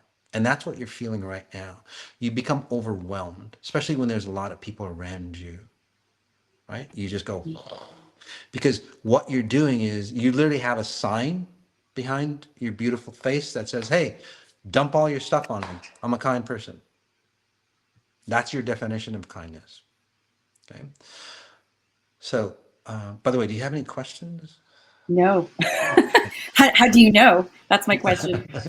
Um, I've been working a lot more on boundaries, but it's a really hard line because it's not something I was modeled at all. It's something I've been having to learn. And yeah, and it's funny, someone mentioned it in the comments I saw about my being a musician. I am, and it's one thing I've had to learn really to be a front person is how to reach everybody all at once. And sometimes they don't know how to turn that off yeah. in the real world, so to speak. Well, you supported a lot of people when you were young. When I see you, like even at like 3, 4 years old, let's just say there was a lot of, say, chaos or turmoil in your environment as you were growing, you were that, say, beacon of light for those individuals. So Oh, say for example, your mom loved you dearly from what I'm seeing, but she's, damn, if she's not worried about something, you know what I mean? She'd worry about not worrying about something. mm-hmm. Get it? If Yeah. there's nothing to worry about, it's like, "Oh my God, it's so perfect here. There's going to be something going on. That's why it's so perfect." Kind of like the calm before the storm. That's basically your mom. She would turn to you as an infant, and just like hold on to you for clarity and peace. So, and then you go, "Gosh, this is real love." Right? And then you go, "Whoa, I guess," and people want love, right? People want love. In another form, take a breath in, hon, and just notice your chest, your ribs, and I'll ask you about that later, just a second. But on the flip side of that is, so your definition of love is like, the more people I help, the more people, again, I can hold on to, the more people that can anchor onto me, the more I feel loved and connected to a source. And that's true. But in this equation, the more you want to connect to a source, the more burden you'll get. Get it? So that's the equation. On the flip side, people who get acknowledged but I want to talk about this because I think I'm reading a lot of people who have been traumatized, but the hand that traumatizes them also feeds them. So what they connect with love is that if I become traumatized or abused, that equals love. So that's the other side of you. And there's some way, Jacqueline, I see that connection. Your father, did he see a lot of abuse in his? It's a masculine frequency, so I could be wrong about the sexes. I don't get. I'm not a psychic. I don't get the physicalness, but I get the frequency.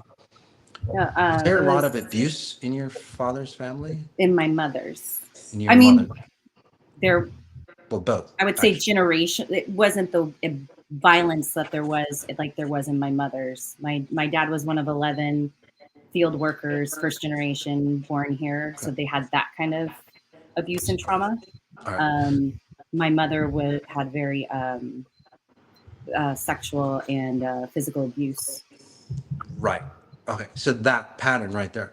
Your mother basically barricaded herself to protect herself from that, which gives her a masculine dominance or frequency over you because she didn't want that to happen to you. Okay. So, and this is why it's so important, Jeremy, and this is what, our conversations back, earlier, family pattern. So what happened to your mom's family? She goes, there's no way in hell I want, Jackie Lynn to experience that. So she barricades that against you. But you basically go, oh, I see what mom is trying to do. And then you copy that underlying pattern, not the effect of it. That makes sense to you? Mm-hmm. So you become a protector, basically, of all those people who are in trauma. Hence, you attract a lot of people who are in trauma. Well, like what you were saying earlier really resonated with me. I am going to be exactly the opposite of my mother. Like that spoke, like I, Yeah. all the therapy, all the deconstructing myself and teaching myself to unravel all the decades of messaging, and Yes. I know how that was with me, so I'm not going to do that to my daughter, and I'm going to be Exactly. this way, and I'm going to speak with her this way, but it still all comes from my mother's voice. Yeah. And re-traumatizing myself because I'm constantly fighting that voice in my head. Yep. Yeah. So you become the savior, again, of your mom, and then you have kids? You have two? I have a daughter. Okay. I see. Did you lose one? I see two kids. Yeah. Yeah, I don't know why I see two kids, by the way. Or you might have Little one Jackie. more. You might have another child, or I think you might have lost a child, or Maybe. yeah, you might have lost a child, by the way. Anyway, there's Another. just another presence. Okay, so how old is your daughter? She's 9.5. 9.5. Does she talk to an imaginary friend, Um, or does she have she's an imaginary, or does she's a very, I had to grow up very young, and I was a little adult. Mhm. She's Okay. very childlike and very imaginative, and Yeah. so that could be it. Yes. th- Um, so the realities that she goes into, or the dream, or the wonderland that she goes into, I kind of see that. There's kind of like an imaginary friend always next to her. That's not so imaginary. It literally is a friend, a presence that's there with her. You could I ask her about it. I believe that. Yeah. So she literally talks to somebody in her mind, or when she's alone, she actually talks to that person as a make-believe friend. Again, it's not so make-believe. That person is about the same age as your child. So anyway, so let's get back on you. We'll work on her in the background as well. So take a breath in again. So while we're speaking, I'm just helping you adjust your frequency, again, at a very deep level.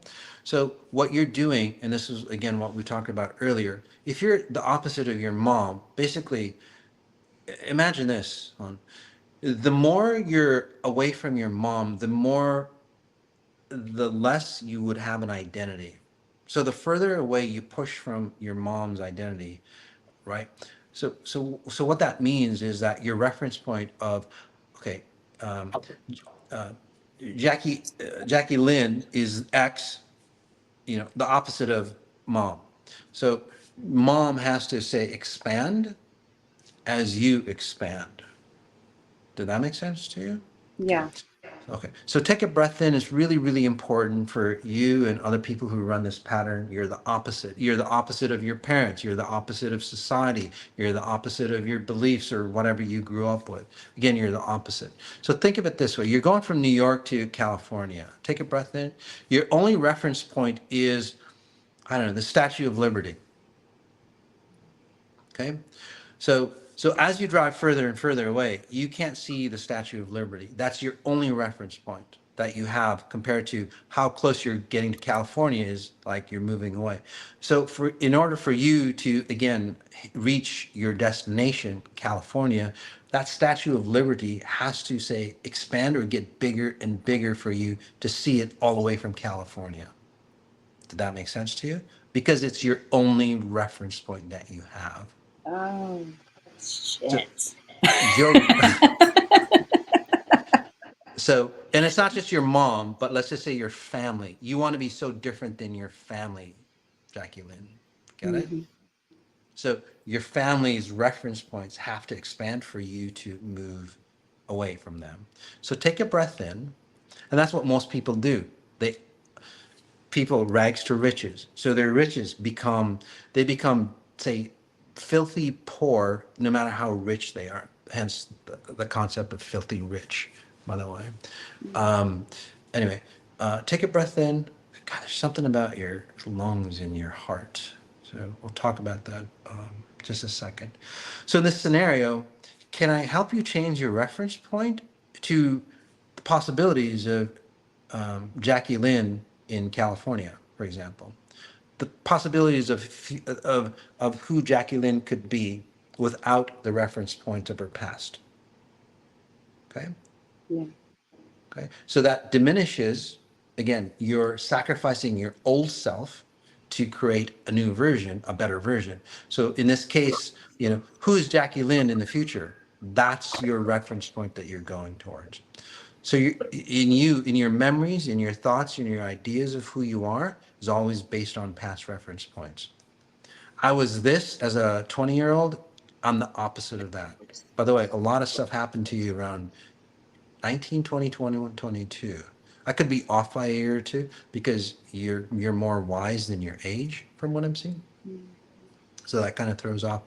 Can I ask how old you are? 45. Yeah. So again, you look great for 45. You look a lot younger than 45, and I can explain that as well. Okay. So you distort time. Yeah. So by the time you hit about 32, 33, it's like, shit, I'm getting older, but I still am, or I'm still getting the bottom line of my past. So what you did by about 32, 33, it was, again, a pivotal moment where you literally dug your heels into time and you slowed time down. Hence, you're a lot younger. Does that make sense to you, by the way? You don't have to explain what happened to me. You don't have to explain unless you want to, or I don't know. It seems like a disconnect of I some married sort. I married the male version of my mother. Got it. Your life, sweetie, just like boom, just like stopped when you got married like that. And literally it's like, I don't want to go there because now, again, you created another reference point. So what did you do? Again, I need a reference point in my mom. So what do? Here, I'll bring that Statue of Liberty, or in this case, a husband right here, right in front of me. And then you move away from that. Get it? Mm-hmm. Okay. So basically your life kind of stopped. It's like, shit, I'm going the wrong way. You got married. You got married, and deep inside, it's like, wrong way, going the wrong path, and you slow down and you go, how do I get out of this? So you slow time down. Again, the after effect is, again, you look great for 45, right? But then also socially and so on, everything kind of got stunted for you. Okay, so let's release that, and then let's recover what you kind of knew, but what you got yourself into and what you kind of knew. So you're going down a right path at 30, which allows you to change your, say, reality in your present moment. So again, I'm shifting what's happening for you in the past, so your present can have different possibilities for you. Did that make sense? Mm-hmm. Right. Okay. So breath in. Did did somebody have heart surgery, lung issues, circulation type issues in your family that was very traumatic? My dad, he had, my dad was 25 years older than my mother. He Did he passed have away. did he have open heart surgery or something like He that, or had something? several heart surgeries. Okay, so that's what I'm seeing. That's the problem is I'm seeing it in you, honey.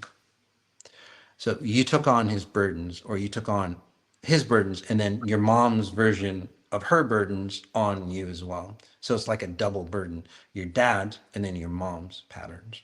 Mm. And I see that, say, imprint of like heart surgeries or whatever down your chest, your ribs. Okay. Can I help you remove that stuff as well for you? Please. Okay.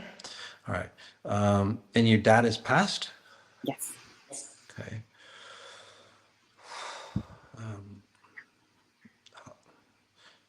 Can we help him cross over properly? He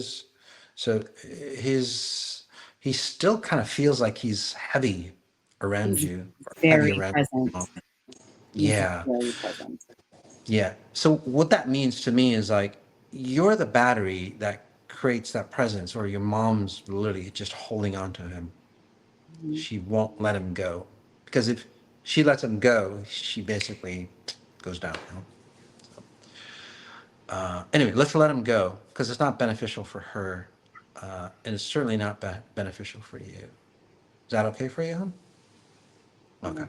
So you'll probably feel something in your the back, your back there, because that's where all your burdens are. There's always a heaviness behind you. That makes sense. Like you're Yeah, carrying I a. feel it. I feel it a lot right here too. I'm feeling a lot right here. Take a breath in, huh? So those are the underlying frequencies that shape us. Those things that we don't even know about that affect us. There you go. So let's cross your father over properly. He's still hovering around. He's kind of wondering what the hell happened. Oh, he's also saying that shit, the religion didn't work. So That it's sounds like like I him. knew this religion didn't work, you know. Hmm. Yeah. He was very. We thought he was going to pass a couple months before he did, and we grieved.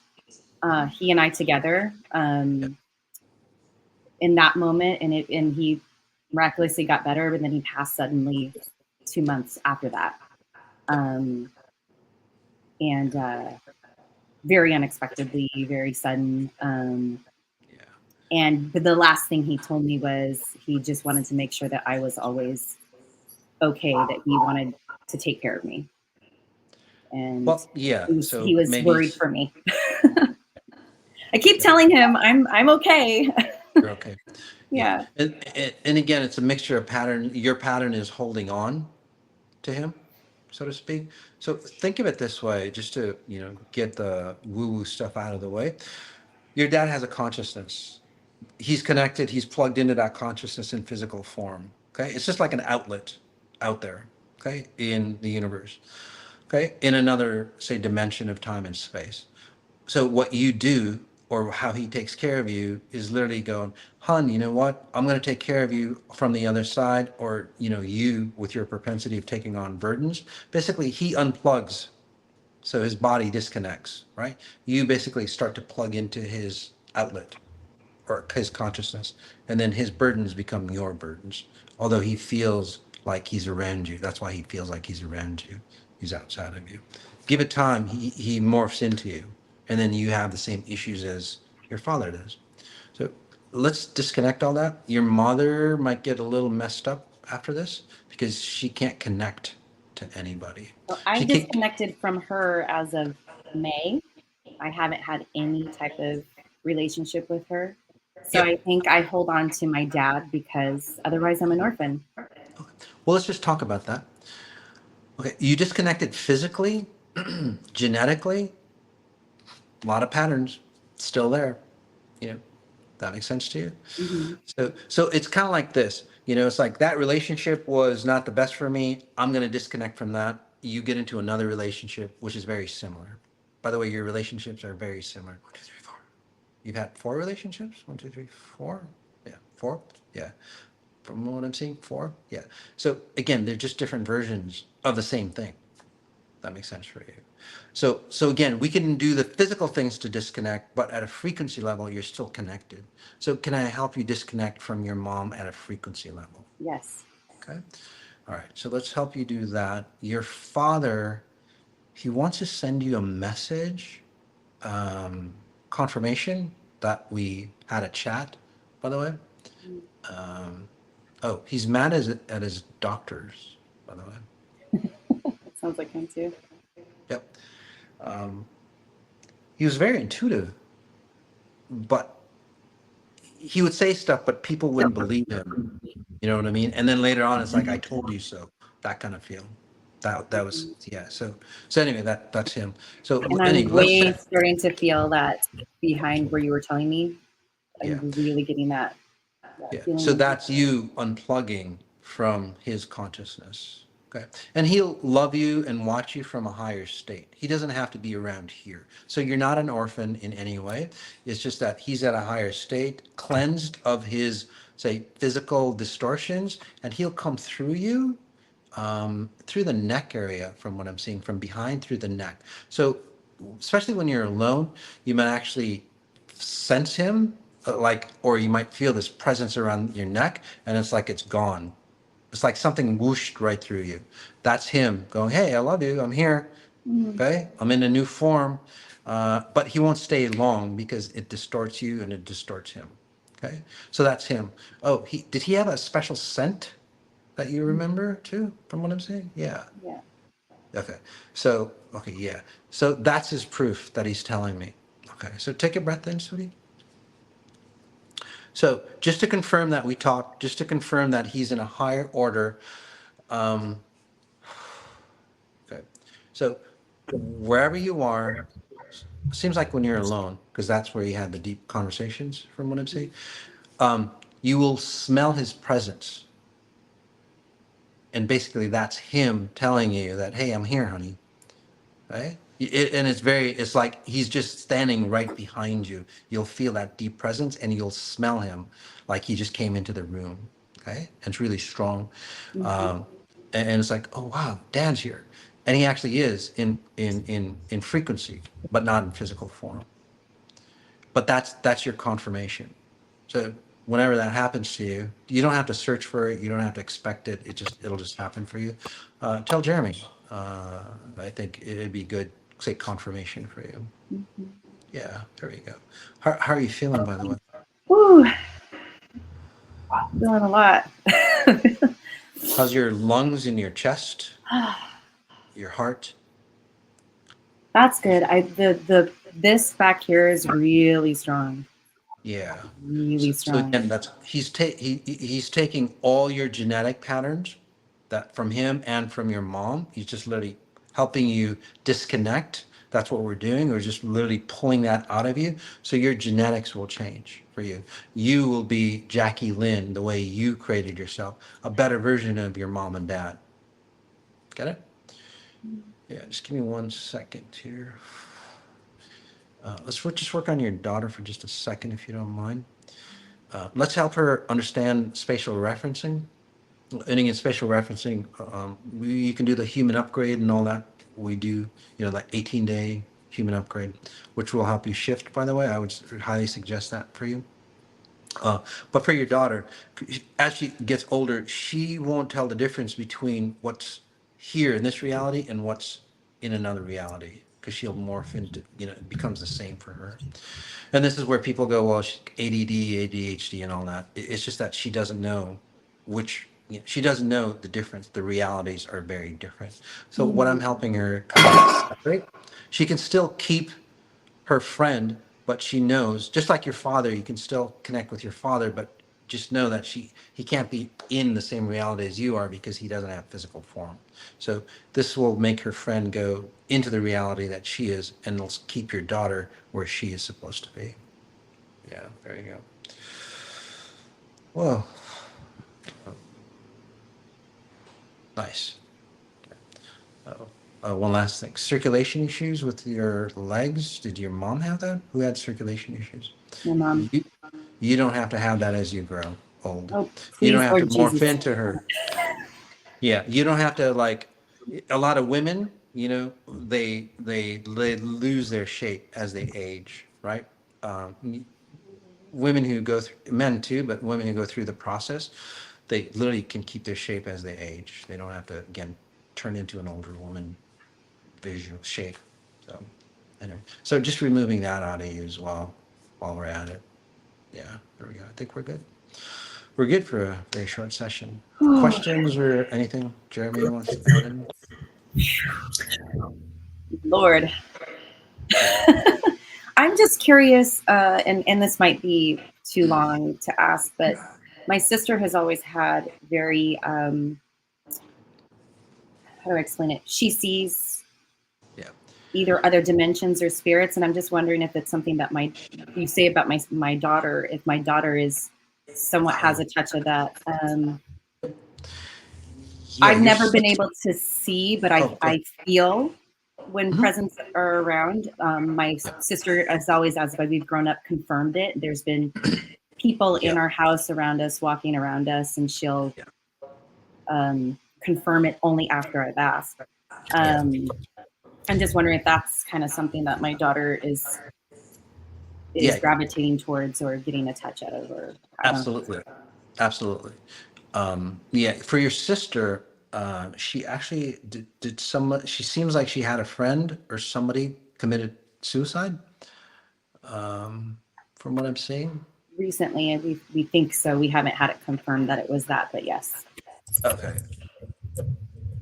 I could be wrong, but it just seems that it was a suicide from what I'm seeing. So, Mhm. let's just help them. The reason why you're asking probably is because when people commit suicide, from what I see is that, and I've helped a lot of people not commit suicide, especially young kids, So what happens, again, suicide is not a great idea, guys. You won't disconnect from your life problems, okay?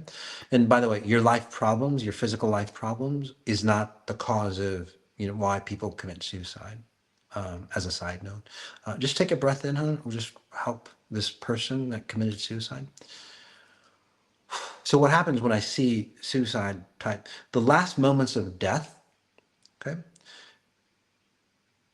they take that over and they repeat that forever. So if they're in that state of desperation, they'll be in that state of desperation until something or someone like me say knocks them out. So that person, I just see them cycling around your sister, which will disorient your sister over time. So his life is basically like cycling. His life is just a vicious circle. And the cycle gets more and more, say, compressed, like a vortex. And then they committed suicide. So anyway, let's disconnect them, because again, those kind of frequencies, when your sister sees it, it'll just pull her into that vortex, and you don't want that. And it takes her a long time when she sees stuff like that. It takes her a long time to get out of it. Right? Again, I help individuals who have great abilities do it the proper way. Otherwise, they're so powerful that people get sucked into, again, distorted realities. So just give me just 1 second. It'll help you as well, by the way. Oh, yeah. And I disconnected you from all the burdens that you've carried through life. So you'll see just a release of a lot, by the way. I appreciate you so much. I'm very grateful for your time and energy. Your sister will actually see it too, because, well, she sees things. So she'll see that that person committed suicide she can't see it anymore. She can't see that person anymore because they're not around. So, okay. Thank you. You're so welcome, sweetie. Woo. Lord. Okay. No, this has truly been amazing because I knew Jacqueline's parents, and to know them in the capacity that I did, and to know their essence and kind of who they were and who they were in Jacqueline's life, it's really an amazing thing. So Jacqueline, thank you so much for being here and being so sharing. Thank you so much. Awesome. And John, can we please have Jesse? Hi guys. Mr. Jesse Masati, this is Jesse, and Jesse is somebody I've known for quite a long time, and his authenticity and his strong desire to help people is something that really defines him. Yeah. Hey Jesse, how are you doing? I'm doing well. How are you doing? Oh, I'm doing really well. Anything specific that you want to work on, or I can just scan you if you want, or whichever one. I'm looking to observe. I would like to be scanned, please. Oh, awesome. So, so Jesse, you, just as a heads up, you seem to protect yourself a lot, which is really great. So whatever I say, you would probably most likely always question whatever I say, which is totally cool, or negate it. So that's just that pattern of you protecting yourself. That makes sense to you? You'd always have to question whatever anybody says. Okay? And the reason why that happens, the reason why that happens is because if you didn't question, okay, so here's the deal. Take a breath in, Jesse. Okay. So in this scenario, buddy, when you were a young child, you would get pulled into other people's frequencies, or you'd get pulled into situations that you didn't want to get pulled into. Right? That makes sense to you? You're very sensitive, again, very kind. And then what you do is like, gosh, you know what? I went into their realm and it's like, it sucked, man. I don't want to be them. So you pull yourself out. But as a child, you'd always get pulled in. Okay? You didn't have that propensity, or you were forced to do what your father tells you to do, and so on like that. Whatever it might be. Did your father did not raise you? Was there somebody else that raised you, or what's my parents split when I was 2. What happened to your parents when you were 2? My parents divorced when I was 2, so my father was absent for a lot of my childhood. Okay, so I see that. Got it. Okay, so say that you get pulled into a dominant, say, feminine frequency, your mom. That makes sense to you? So basically you would like morph into your mom, or your mom would tell you what to say or do or whatever. So you're expected of that. So what you would do is like, well, shit, I'm going to turn into my mom. But, I'm a guy, she's female.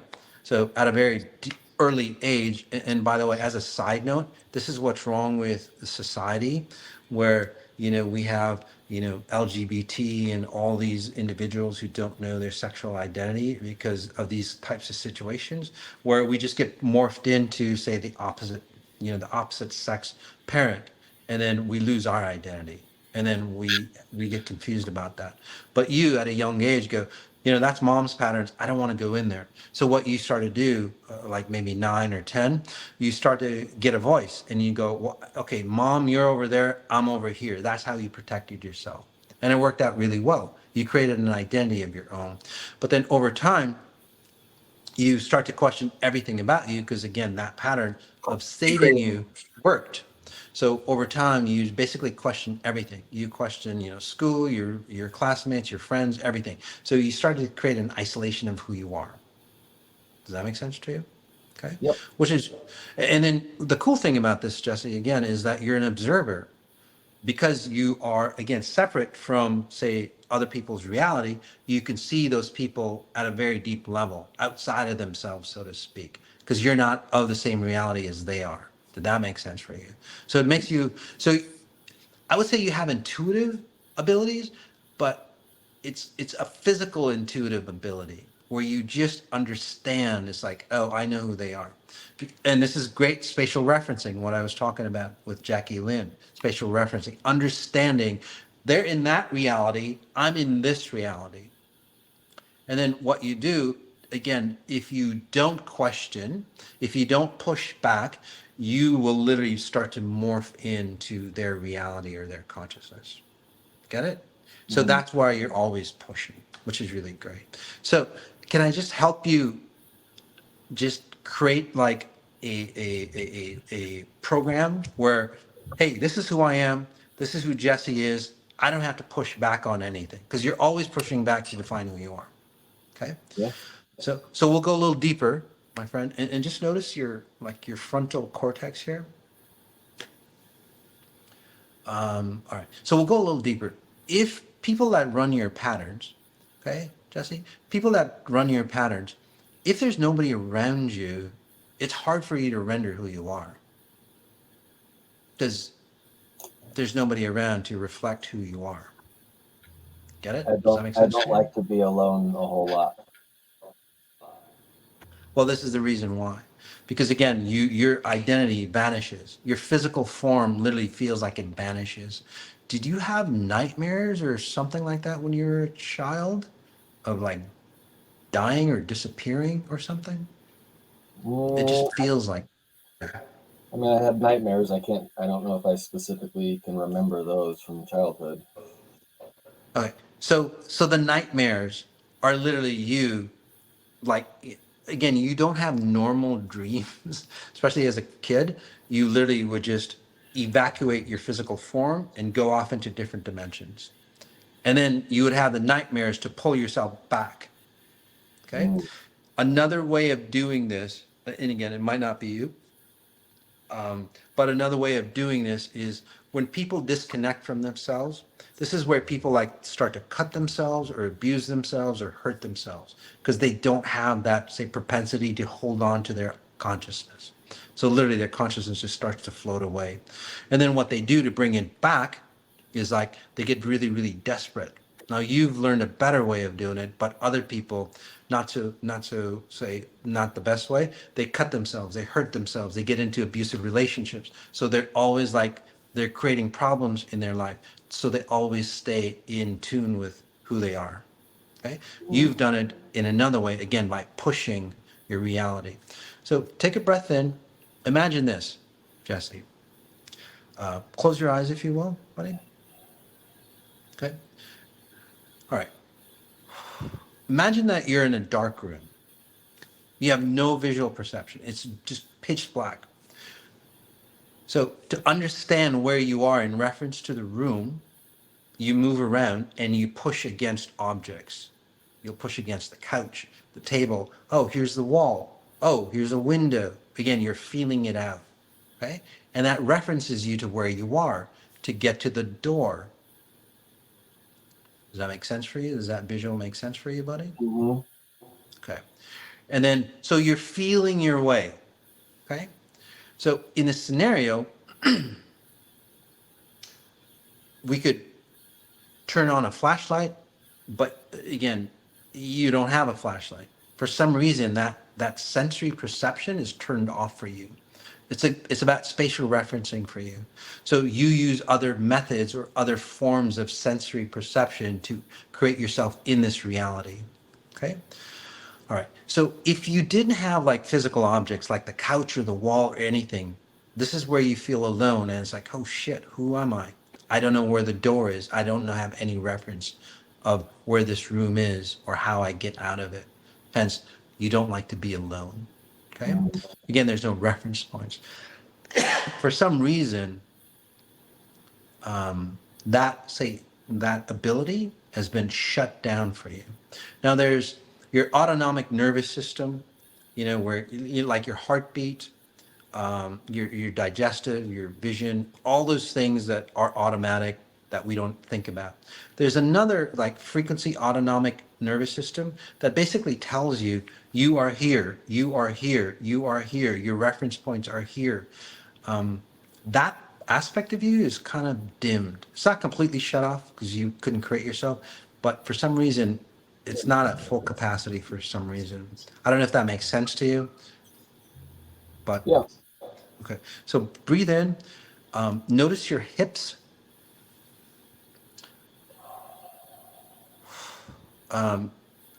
2 points on your shoulder, the 2 points on your hips, and then the 2 points on your ankles, and then 2 points on, say, your temples. Okay. We'll anchor that to your body so your, say, consciousness knows exactly where you are. All right. I'm going to give you another reference point, kind of get you out of your mindset. I'll just give you another example as I work on you, because again, your mind is always busy. This is where you might not get the best sleep because you always have to be conscious at a physical level.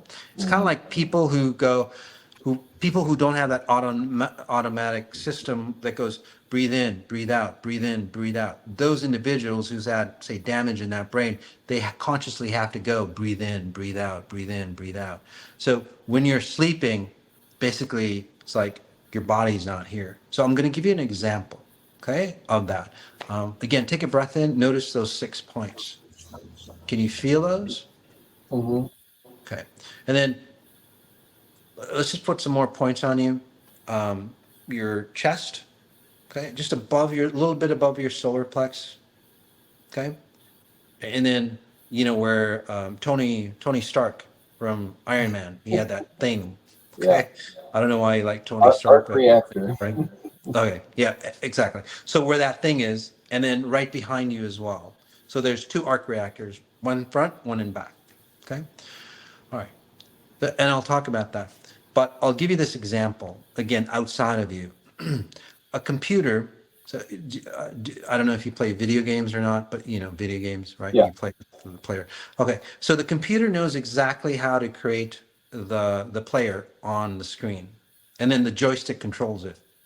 The joystick goes to the computer, which controls the screen, whatever you see on the screen. Does that make sense? Yeah. Okay, so in this computer, it's not calibrated properly. Like you might pull the joystick to the right, the player goes to the left. Mm-hmm. Okay, so the computer has lost track of where the player is compared to the reference points or the scene. Does that make sense to you? Yeah. That's you, basically. Your higher self, your spirit, has lost a reference point on where it's creating the physical form, Jesse, in this case. So can we readjust or calibrate that for you? Please. Okay. So, and Jesse, you're so intuitive and you've worked on this since you were a young kid.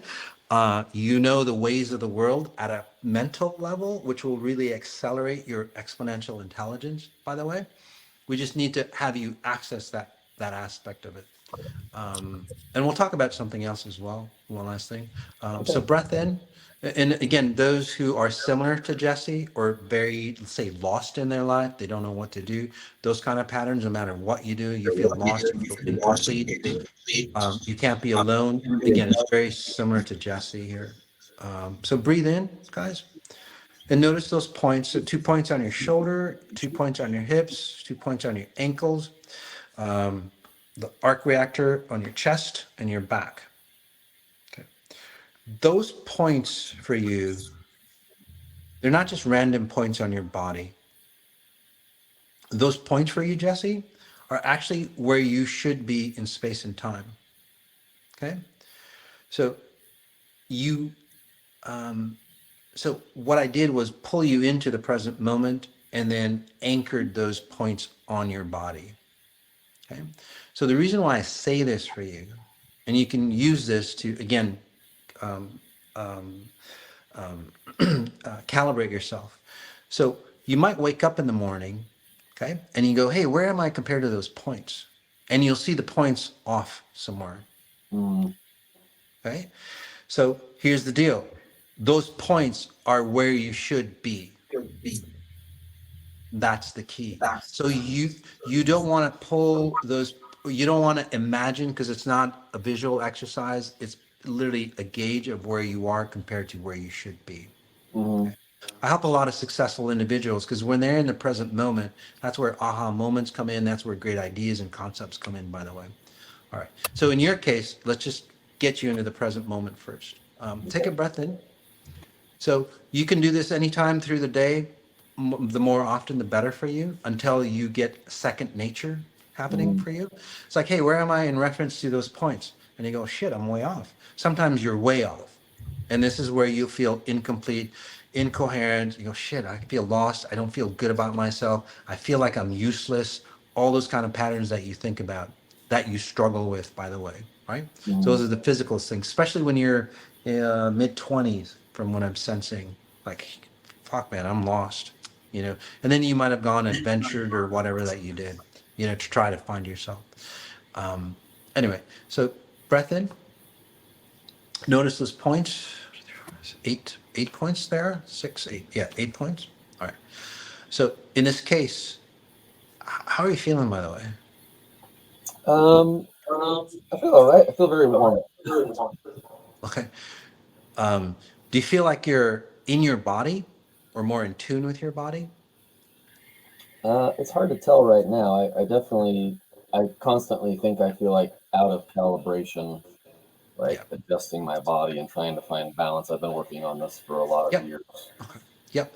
So this, like I said earlier, you might fight against this process, Mm-hmm. okay? Just because that's your protection mechanism. It's totally cool, okay? So, and then the process, what you do, and then what I'm helping you with will start to merge together, and then you'll be even more cohesive with yourself. Okay? All right. But again, you'll push against the process to define who you are, because that's how you've done it. You've been very successful at that. Breath in, my friend. All right. So when you wake up in the morning or driving or whatever, it's like, hey, where am I in reference to the points? And again, if you're out of alignment, you don't want to say visualize those points back on your body, because basically those points are going, you should be here. In this moment in time, you should be here. And then what you do is like, okay, what patterns or what frequencies do I need to delete, or what frequencies do I need to activate, so I can consistently stay in reference or congruent with those points.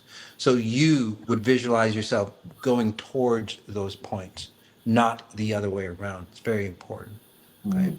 And this will help you calibrate. This would be a better tool for you. And then over time, I helped you activate whatever switch, say, so to speak, that was turned off. You'll find yourself more and more in the present moment, and you don't have to keep pushing Okay. against realities. Okay. The other aspect of it is that when you're alone, and then you start to say you start to push against things. Sometimes we start to push against realities, and then we sometimes we get into realities that aren't functional for us. It's not really the best for us. So be mindful of that. Okay. You might again have been pulled in, or say pushed into a reality that again isn't the best for you. And this is where you might feel really solid, you might feel really complete, you might know more, but again, that reality might not be the best for you, because it'll suck the life out of you. So just be mindful when you're alone. Okay. Okay.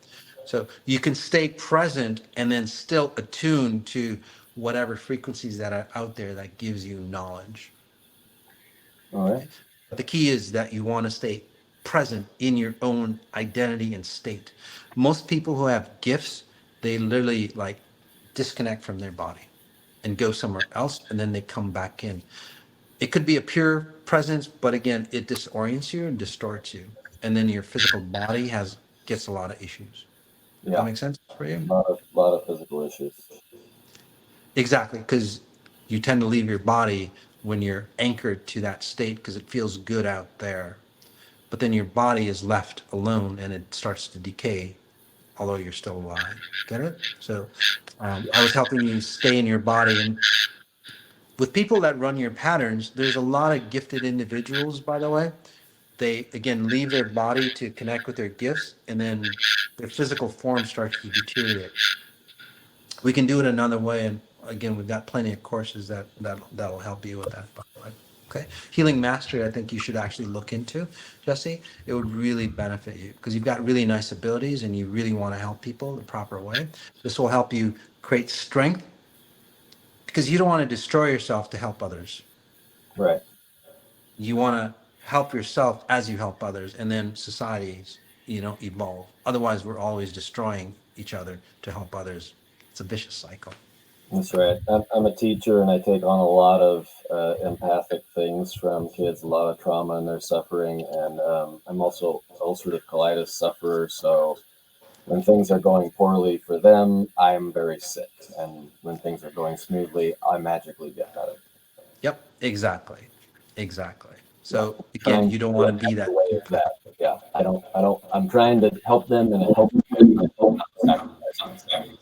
Exactly. And how many people can you help in that format? It just doesn't work out because you're destroying yourself, right? Yeah.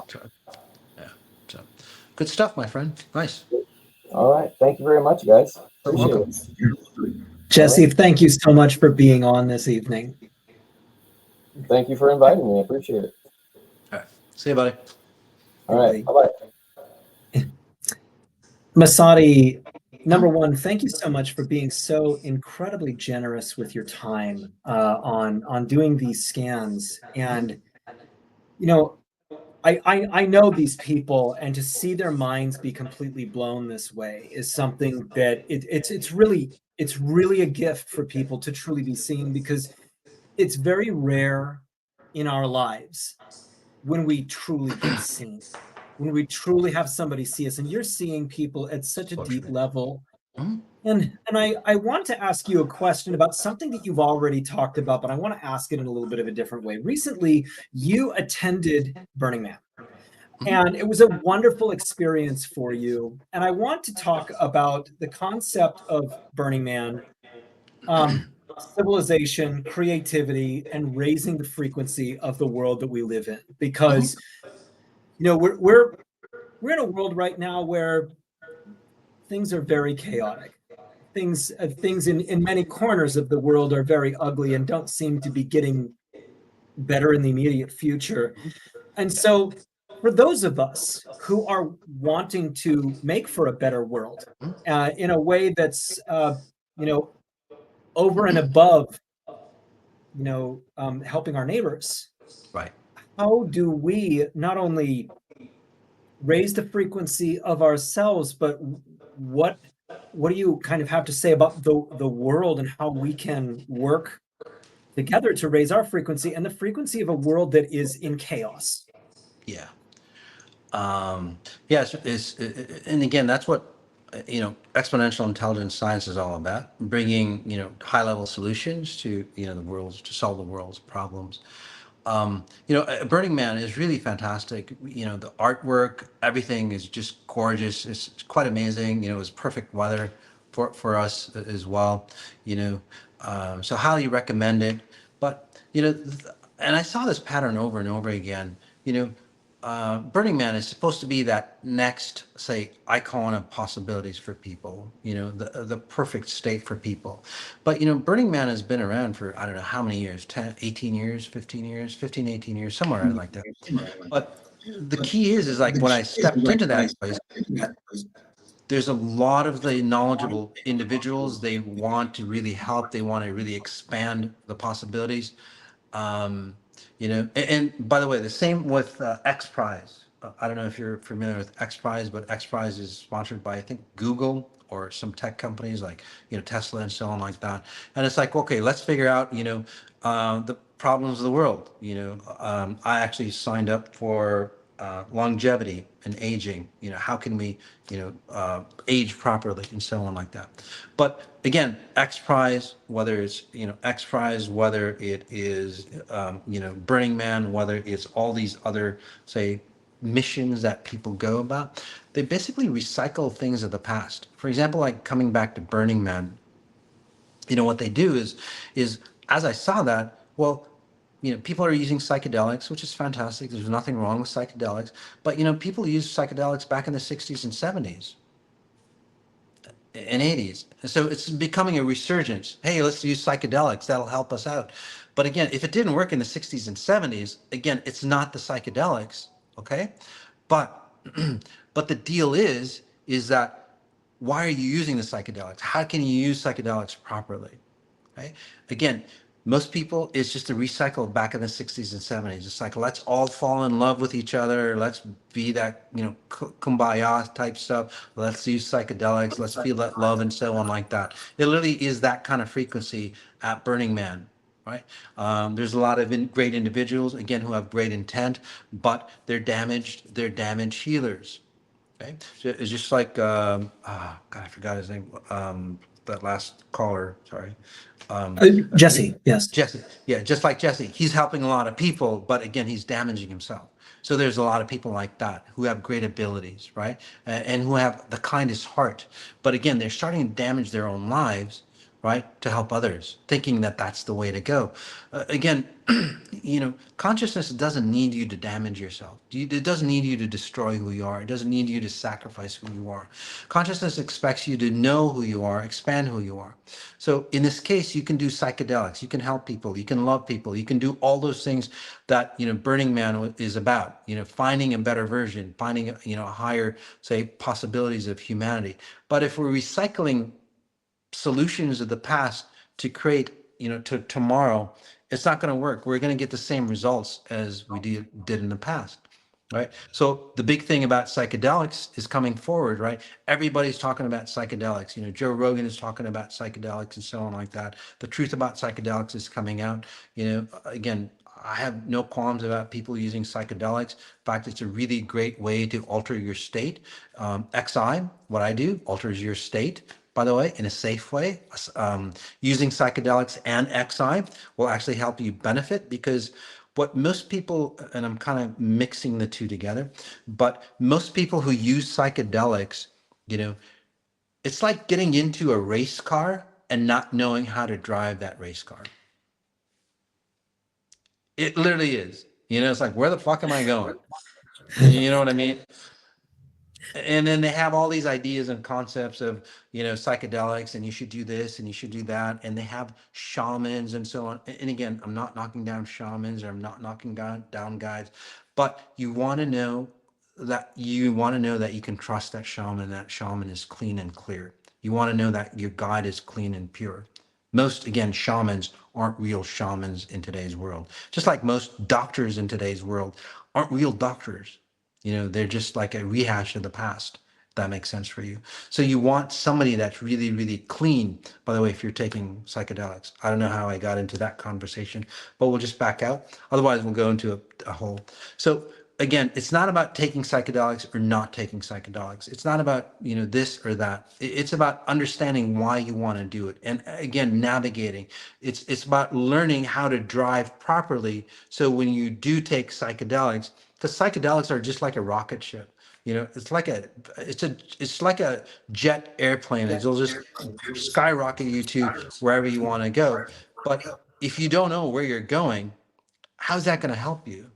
And then you land back into your body and it's distorted. That's why a lot of people who take psychedelics or go to Burning Man or go to, say, Mindfest, A-Fest with Mind Valley and all these great things that people try to do to elevate consciousness, it doesn't really help, because again, we're cycling old solutions of the past. We'll try psychedelics, we'll try group sex, we'll try this, we'll try that to enhance who we are. It doesn't work out, because we're doing it for the wrong reason, because we don't know who we are when we do it. So what I'm saying is, like, if you're gonna go do that kind of stuff, understand where you are, understand where you want to go. Does that make sense to you? That's the biggest thing I got out of Burning Man, by the way.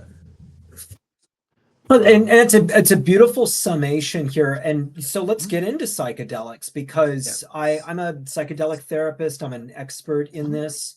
And I've used my fair share of it and recognized that each one of them has its own voice, its own spirit. Absolutely. Yep. And certainly the environment and what's called the set and setting is incredibly important, so that you remain appropriately in control of an uncontrollable molecule, if you will. Okay. Right. And so, like any one of these things, a very powerful medicine, it can most certainly be misused, like any medicine certainly can be.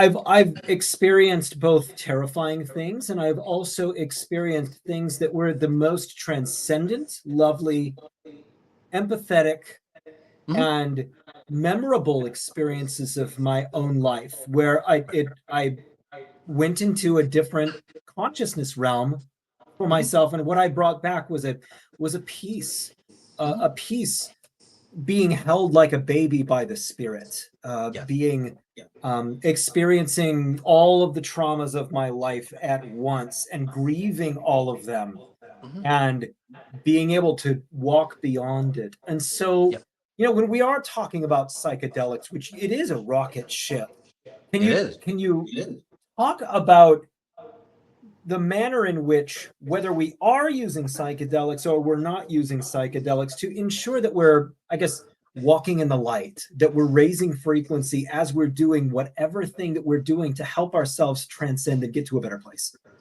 Absolutely. And, in my course, Mindscapes Unleashed, I talk about the different personalities of the psychedelics or the plant that people use, because they do have certain personalities, by the way. So think of it this way, it's like people use psychedelics usually to escape who they are, or they want to find out who they are outside of themselves. Okay? They want to heal some problem. So again, it's an escape mechanism for people. They want to understand who they are. So they're hurting physically, so they go, well, shit, I'll use psychedelics. And then they go to that place, and then they feel that nurturing love. They feel, the mother energy or whatever, just like you were cuddled and so on. And it feels great. But then what happens is, like, you come back down because you didn't learn how to stay at that altered state. You come back down and it's like, oh shit. It's like, I love that space, but I'm here. I want to be there again. So with this problem, the problem is people start to end up using more and more psychedelics, and we get more and more disoriented. Again, we didn't know how to drive that vehicle properly. Okay. Sometimes we get into horrific experiences in psychedelics. It's just magnifying the patterns of what you're running. Again, psychedelics, love, money, a spiritual connection is about magnification of who you are. Getting close to God, or the fear of God, comes from that magnification of who you are. The fear of God, and again, it's very close to what psychedelics does to you, is that the fear of God is not because God is somebody angry that's going to discipline you or anything like that. The fear of God is like you stand in the light of God. I call it pure source, to just get away from, religious definitions. But you stand in the light of God and you go, oh my God, all my distortions are here. The fear of God is literally burning away all the distortions that you are, so you can come into your natural state of being pure spirit. Okay? So people have a fear of God because all your inconsistencies, insecurities that have created who you are, burn away. Hence the fear of God. Does that make sense to you? I talk about this in psychedelics because psychedelics puts you closer to that consciousness of a Godhead. It puts you closer to your spirit. It tells you what you're basically fucking up in. It tells you, but as you come back down, you go, okay, I know who I am. I know I am pure love and all this, that we talk about, that we experience in those experiences. By the way, near death is that as well. People who have near deaths, I haven't done a lot of psychedelics, but just enough, to accelerate me into higher states. I've used near death as as a way to get altered state. But remember what I said, Jeremy? The reason why my near deaths accelerated me into higher realms and have helped me stay there, I was groomed. So when I had that near death, it accelerated me to that level, and I stayed nearly close to that level. People who do psychedelics, they shoot themselves off, and then when those things wear out, they crash back down to earth. And their issues get stronger. Sometimes they recover, like certain things disappear, certain ailments disappear, which is really great. Okay. And again, that's the proper way to use it. But how do you do that consistently? So there's a lot of promise in psychedelics, much better than pharmaceutical drugs, by the way, because it comes from a natural, say, space. And you should always use psychedelics that are more natural, by the way, not genetically modified. That's why I don't like cannabis, marijuana these days, because they've genetically modified it in the lab, and cannabis back in the day was pure. The weed that they grew back in the day came straight from nature. Just like our foods, they modified it, and your body doesn't know what to do with it. Again, that's a side note. So again, pure psychedelics, by the way, right? So the other aspect, what we do again in like Mindscapes Unleashed course, is go, okay, you're here. These are the problems that you want to solve. This is what you want to say accelerate into. This is the power or the possibility or the performance of who you are, right? Because you want to expand who you are. You want to get to that level. Okay. So basically, you start to see the weaknesses, the incongruencies of who you are. And then you want to go, I want to go here. So instead of escaping who you are, you go, yeah, I understand who I am here. I want to be there. So it's like Google Maps, Jeremy. I'll give you an example. Google Maps. People go, well, shit, I just want to go anywhere. I just want to get out of where I am, who I am. So Google Maps will choose where you are. But then you always have to come back to where you are. Did that make sense for you? Most people, they don't know their starting point. Just like Google Maps, you go, oh, you want to go there. You want to be successful. You want to come up with the next idea. You want to heal yourself or whatever.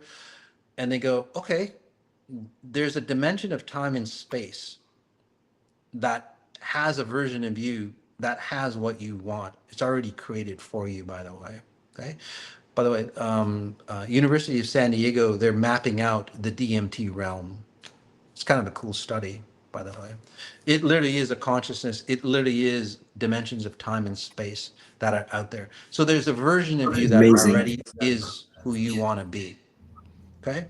So most people don't know that version, but then Google Maps, they go, okay, well, where are you? And people lie to themselves on where they are. It's like, well, I'm successful. I'm this and that. It's like your consciousness or the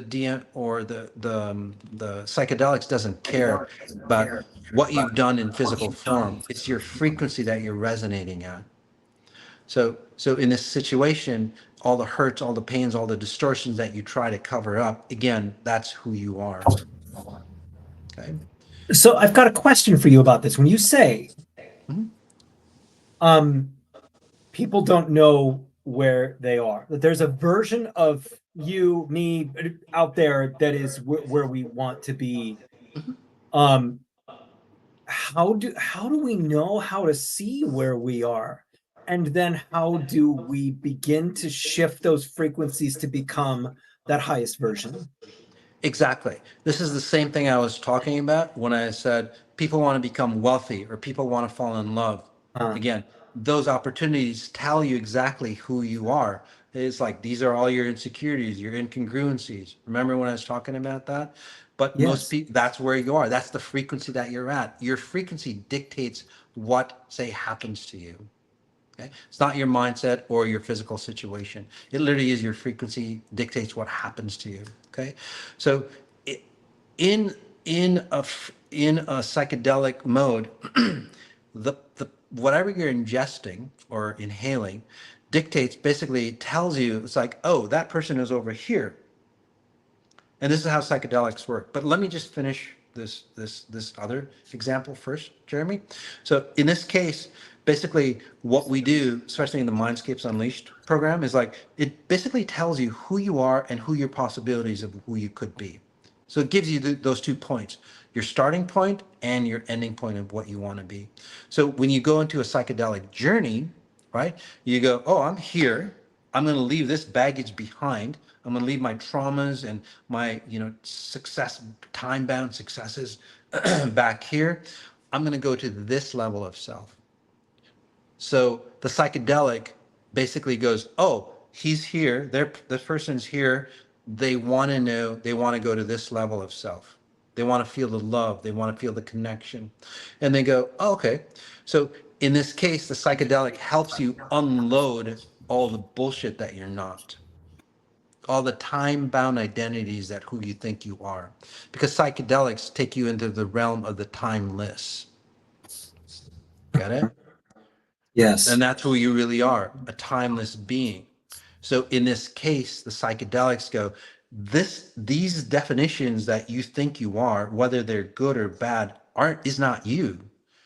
You can't maintain higher levels of self, referencing definitions of physical bound, again, wealth, lack of spirituality, all that stuff that people think who they are. Your real definition is the frequency that you're at, or the level of consciousness that you're at. So psychedelics tell you in the proper way to go, you're at this level of consciousness, you should be at this level of consciousness. And if you stay at that level of consciousness, your physical form starts to represent that level of consciousness. This is where you start to heal from traumas. This is where you start to heal from, diseases. This is where your wealth actually nurtures you instead of destroys you. This is where your relationships happen to, turn out better for you. But again, most people, it's a vicious cycle. In psychedelics, it literally is this cycle. Okay. So it's a circle. It's a full circle. You go to a state, it's really good, and then you come back down, and then you take another journey. You go to that higher state, and you come back down. In, say, the way we do it with XI, you know where you are. The psychedelics will take you to a higher state of possibilities of who you could be. You come back down, and you go, I don't need this stuff anymore. And you, instead of starting at point A, you elevated yourself to point B. So that's your starting point next time you take a journey. Does that make sense to you? I could put numbers for you if that's easier. I want to paraphrase because Yeah. I think I'm going to pull a few things into this because I've got ADHD. A lot of people have a version of something like this. ADHD, fear, self-doubt, depression, anxiety, these kinds of things. Okay, so that's where your mind is kind of functioning at. Okay, my mind is a tornado. Okay, it's a very intelligent tornado that has a hard time focusing. And fear and anxiety, it's a constant self-doubt, and depression is the constant emptiness and these sorts of things. But let's just say the transcendent religious experience, or the spiritual experience, or the transcendent meditative experience, or the psychedelic experience is something that takes you into the higher version of yourself that is the space that you want to occupy. And it is really about you being able to stay there, to stay in that as best as you possibly can, because that is your higher frequency. And so for me, when I'm doing a blessed psychedelic, my ADHD is gone. And I am able to truly be in spirits, in mysticism, in a state of processing major things in my life, right? Without the noise, okay? Right. It's just about coming back and being able to retain that. So the person who is having that transcendent experience, what is the best way to bring that into now? Exactly. And so you prepare yourself before the psychedelic journey. And again, I can't stress the Mindscapes Unleashed. So say you're starting at point A, Jeremy, okay? You're starting at point A.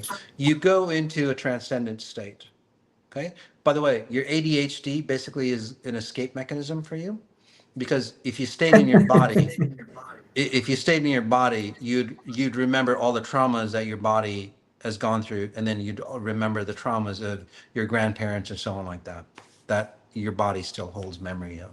So obviously you'd want to escape that. So again, that's not real ADHD. That's a survival skill.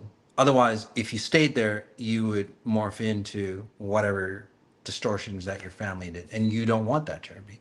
You don't want that for Right. yourself. So you escape. So psychedelics basically go, Jeremy, you're point A.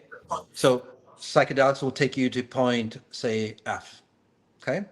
And then what'll happen is like psychedelics wear off and you've had that memory, but you still come back to point A. So it didn't train your brain to, again, reference where you should be in space and time. So what I'm saying with XI is what you can do is, or a better version of that is like, okay, you're in point A. What you do is you can go to point F, point F. And then as you come back down, you start to release those patterns that have kept you bound at point A. And then you circle down to point B or point C. So your starting point is at a different point, and this is where you can actually heal yourself. This is what happens when people have traumatic injuries or brain disorders or whatever, and they go, "Oh, I took Bufo and it helped me. I took ketamine and it helped me." It's like, well, yeah. And again, they all have different personalities. So in this case, that's what happens. At some level, you disconnected your identity and you went into like point B or point C identity of who you are. That makes sense to you? Yes. Okay. So every time that you create yourself, every time you take a psychedelic, and again, in this scenario, you take less and less psychedelics because you're more in tune with how to drive that vehicle. So you need less. So in this case, you're not starting at point A, you're starting at point F next time around. And then you take a psychedelic state and you go to point, say, O or S or whatever, a higher state that you could have never done before because you had too much baggage. And then you come back down, and since you've learned the process of cleaning yourself up, what'll happen is that you'll stay at higher and higher states. So it's a cyclical pattern, by the way, and it's actually part of the Fibonacci sequence. If you understand the Fibonacci sequence, it goes in this pattern like this. Okay, so you're cycling always, again, according to the Fibonacci sequence, you're cycling upwards. In most cases, whether it's psychedelics, whether it's trying to create wealth or anything else, it's just a vicious circle, which comes back to society's problems. We try to find solutions, it helps us for a bit, and then we cycle back down to get rid of our stuff, but we don't. So that solution that could have helped us binds us or destroys us.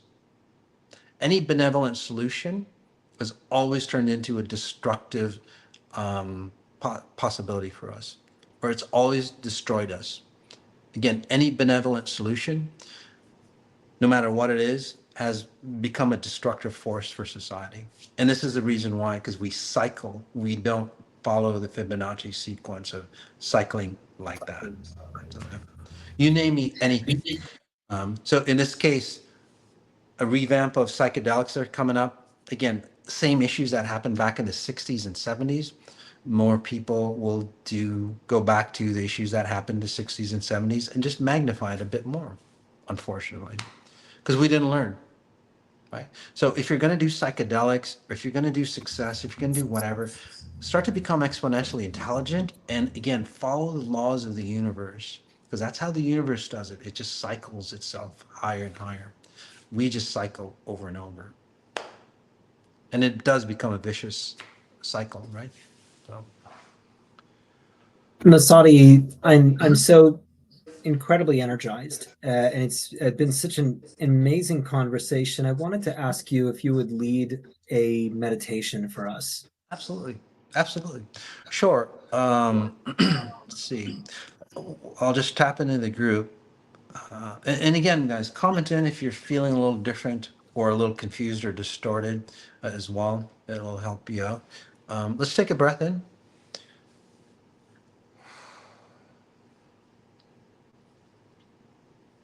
So the reason why we cycle is literally because we didn't find the right solution.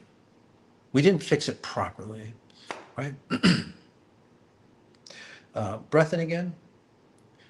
If you notice a problem that you fixed improperly, that problem will always come back.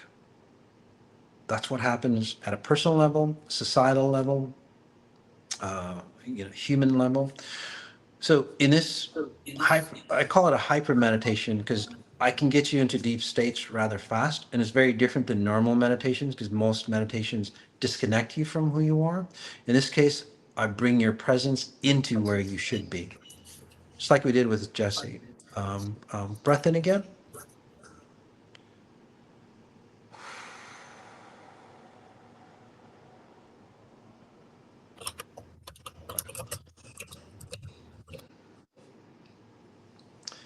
And just notice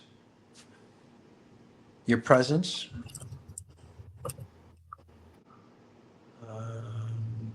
Notice any sounds around you, and then a point on your body, like the tip of your nose or your chest. Notice any visuals, even if your eyes are closed. You could see the light coming through. And then point on that chest. Notice the touch, your clothing, jewelry, hair, whatever on your flesh, or whatever's supporting you. And then your chest. Breath in again.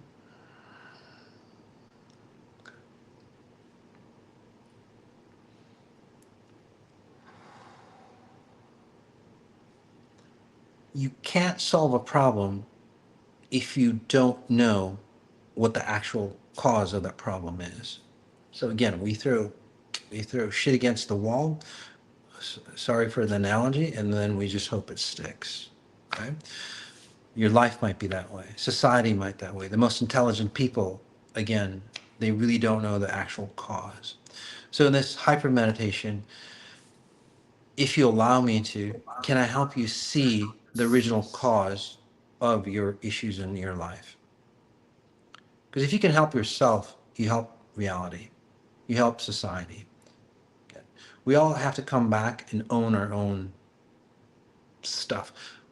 It doesn't mean that you're blamed for where you are. It just means that you're taking responsibility for where you are and who you are. Okay? So if you allow me in this hyper meditation, and all you have to do is just take a deep breath in and go, yes, I want to understand who I am. I want to understand the original cause of my issues. Okay? And it's usually one frequency that people resonate at that causes everything, every aspect of your life. So again, in this hyper meditation, I'll start to help you see the patterns or algorithms that are laced in every aspect of your life, whether it's wealth, health, relationships, or spiritual connection. It's literally one single pattern that you have that is limiting you from where you are. It limits society. Breath in again. Notice your current age, where you are.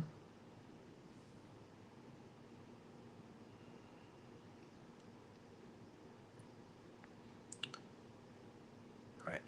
Let's just take you back in time. Half your age. So if you're 50, you're 25 years old. And if you could step back and see yourself from 25 to 50 in this scenario, or half your age to your current age, just be an observer. Look at the experiences that you've had. Is there a general theme that you can see in all your experiences? Again, it's the underlying frequency or algorithms that you run that dictate your life, not your experiences.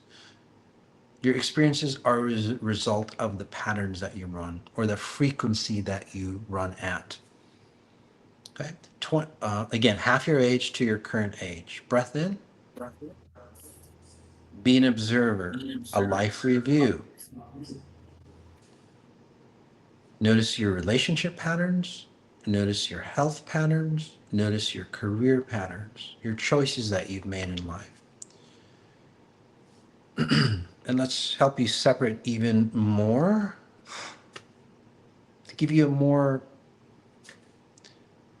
a better, higher perspective of self. So removing the filters of your mind. Breath in again.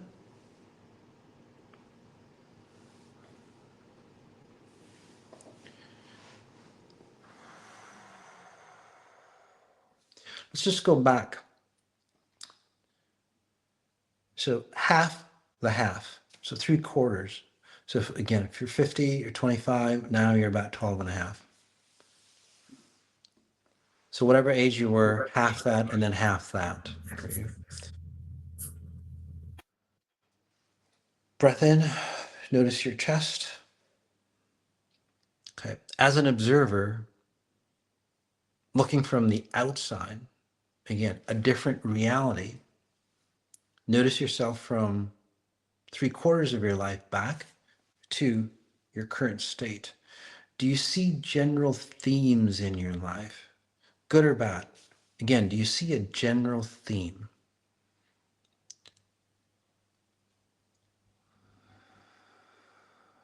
You're a problem solver. That would be you, Jeremy. Other people is like, oh, I hold on to other people's patterns, whatever it might be.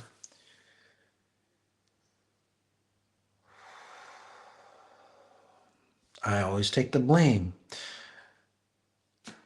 I always get abused to experience love.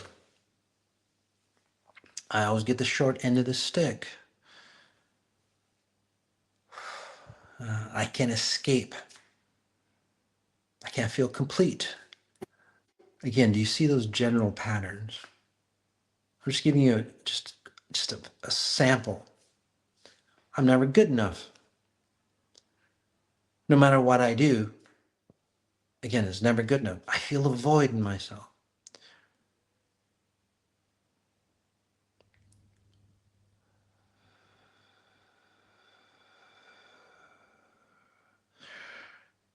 The more success I have, the more people knock me down, or life knocks me down.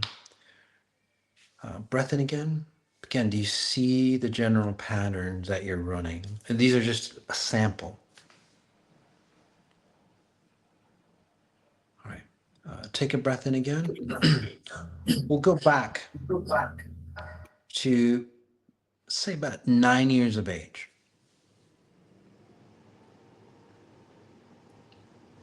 And we'll go back 8 years of age, 7 years of age, 6 years, 5 years of age, all the way forward to your current physical age today. Do you see, again, a general theme that's there for you? Okay. That general theme is the cause of your life issues or the cause of your life successes. But that underlying pattern is what you always get no matter what you do. You fall in love, you have kids, you find a cure for cancer, you find your spiritual path. If you don't edit that general propensity or frequency, no matter what you do, it will have that frequency, underlying frequency, because that's your foundation. Take a breath in again. 5 years of age, 4 years of age. I'm helping you just clean out that general pattern. 3 years of age, 2 years, 1 year of age, all the way forward.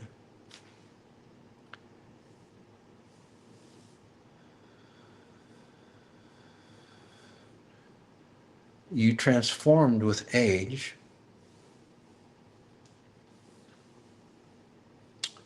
But you didn't transmute. You changed the way your identity, your physical appearances, but again, the general themes that you had as a fetus in your mom's belly, that just expanded as you got older. So do you see a general theme? You'll start to see, after this hyper meditation, you'll start to see patterns in your family, your loved ones, your friends that you attract, because again, they're just very similar to you.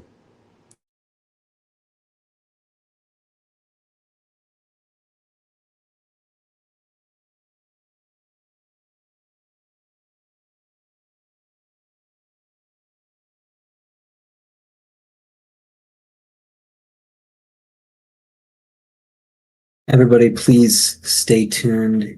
It seems like Masati is having a technical issue.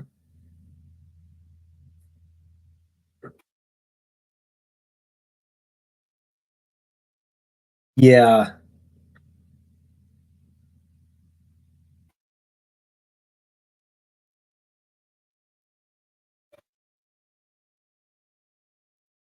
Okay.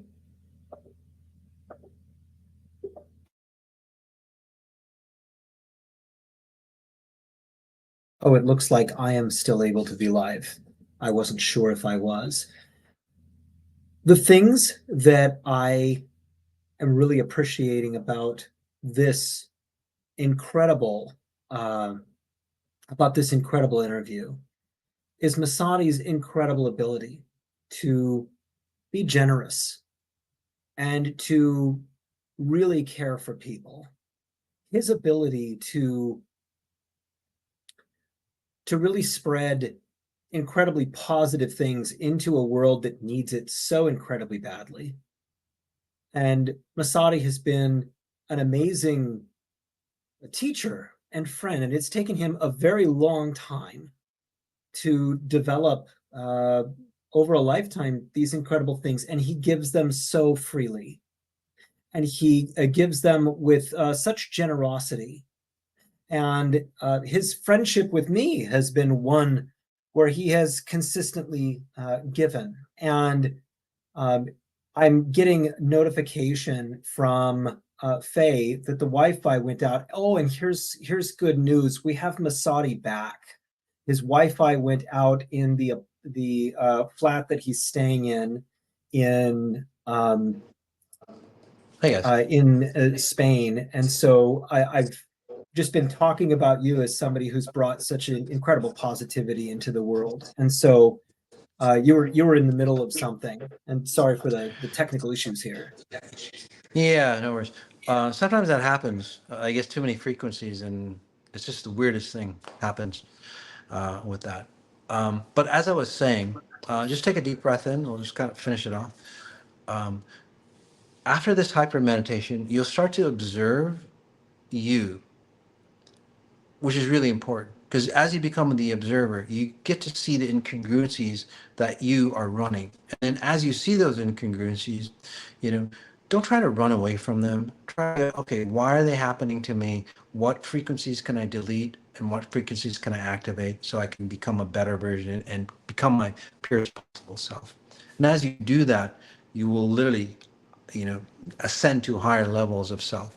And if you take psychedelics or not, or you take a job, or you take, a relationship, that relationship, that money, whatever, will help you elevate to higher levels of self, because you're back on track on cycling properly instead of circling back. Okay. Masati, what I do at the end of every podcast is I tell my guests what I love about them. And so, Masati, are you able to hear me? Yes. Okay. What I love about you is your generosity and your giving spirit, and not only your incredible knowledge that you have really moved into, but the mission that you have to help people find the highest authentic self. Absolutely. It's a powerful message that so many people need to hear, because so many people are coming from a sense of or from an experience of being abused, or being discounted, or being tossed aside, or not being able to be in a space, specifically in the younger parts of their lives, where they've been able to truly embrace themselves, or there's intergenerational traumas and so forth. And your ability to just simply say, you are not the things that happened a long time ago. You are not Absolutely. the things that happened to your parents, your grandparents, your great grandparents. You are you, and you deserve to be the highest version of yourself, and you deserve to spread your wings and to emanate incredible frequencies into the world that this world needs so badly, that each individual needs so badly. Your message of exponential intelligence, of spatial referencing, of getting away from things that have infected the DNA, things that have brought vibrations down. I love you for bringing that message to a world that needs it so badly. Thank you. You know what, Jeremy? You basically summed up what my life work has been, basically. Just helping you understand where you are, what the possibilities of who you could be, and not focus on the distorted version of who you are. Again, notice the possibilities, guys, and then create a path to get to that level. So, thank you so much. Masati, thank you so much for doing what is now over 3 hours of an interview. I know that the people in the people in the chat have been enjoying it. They've really been participating. It's going to be an interesting chat to read after this. And so thank you for your generosity, your time, and your willingness to share of yourself. Oh, thank you so much. Thank you for having me. It's been great. Didn't feel like 3 hours at all, huh? It's crazy. I know it didn't. All right, everybody, please don't forget to like and subscribe to the Mindful Mutiny podcast. And remember, in a lifetime, there are more decisions than anybody can count. Living the highest form of yourself is the most rewarding thing that you can do. Make incredible, positive, risky, and bold decisions to be the highest version of you. Now go be something great. Absolutely. And that's a wrap. Take care, guys.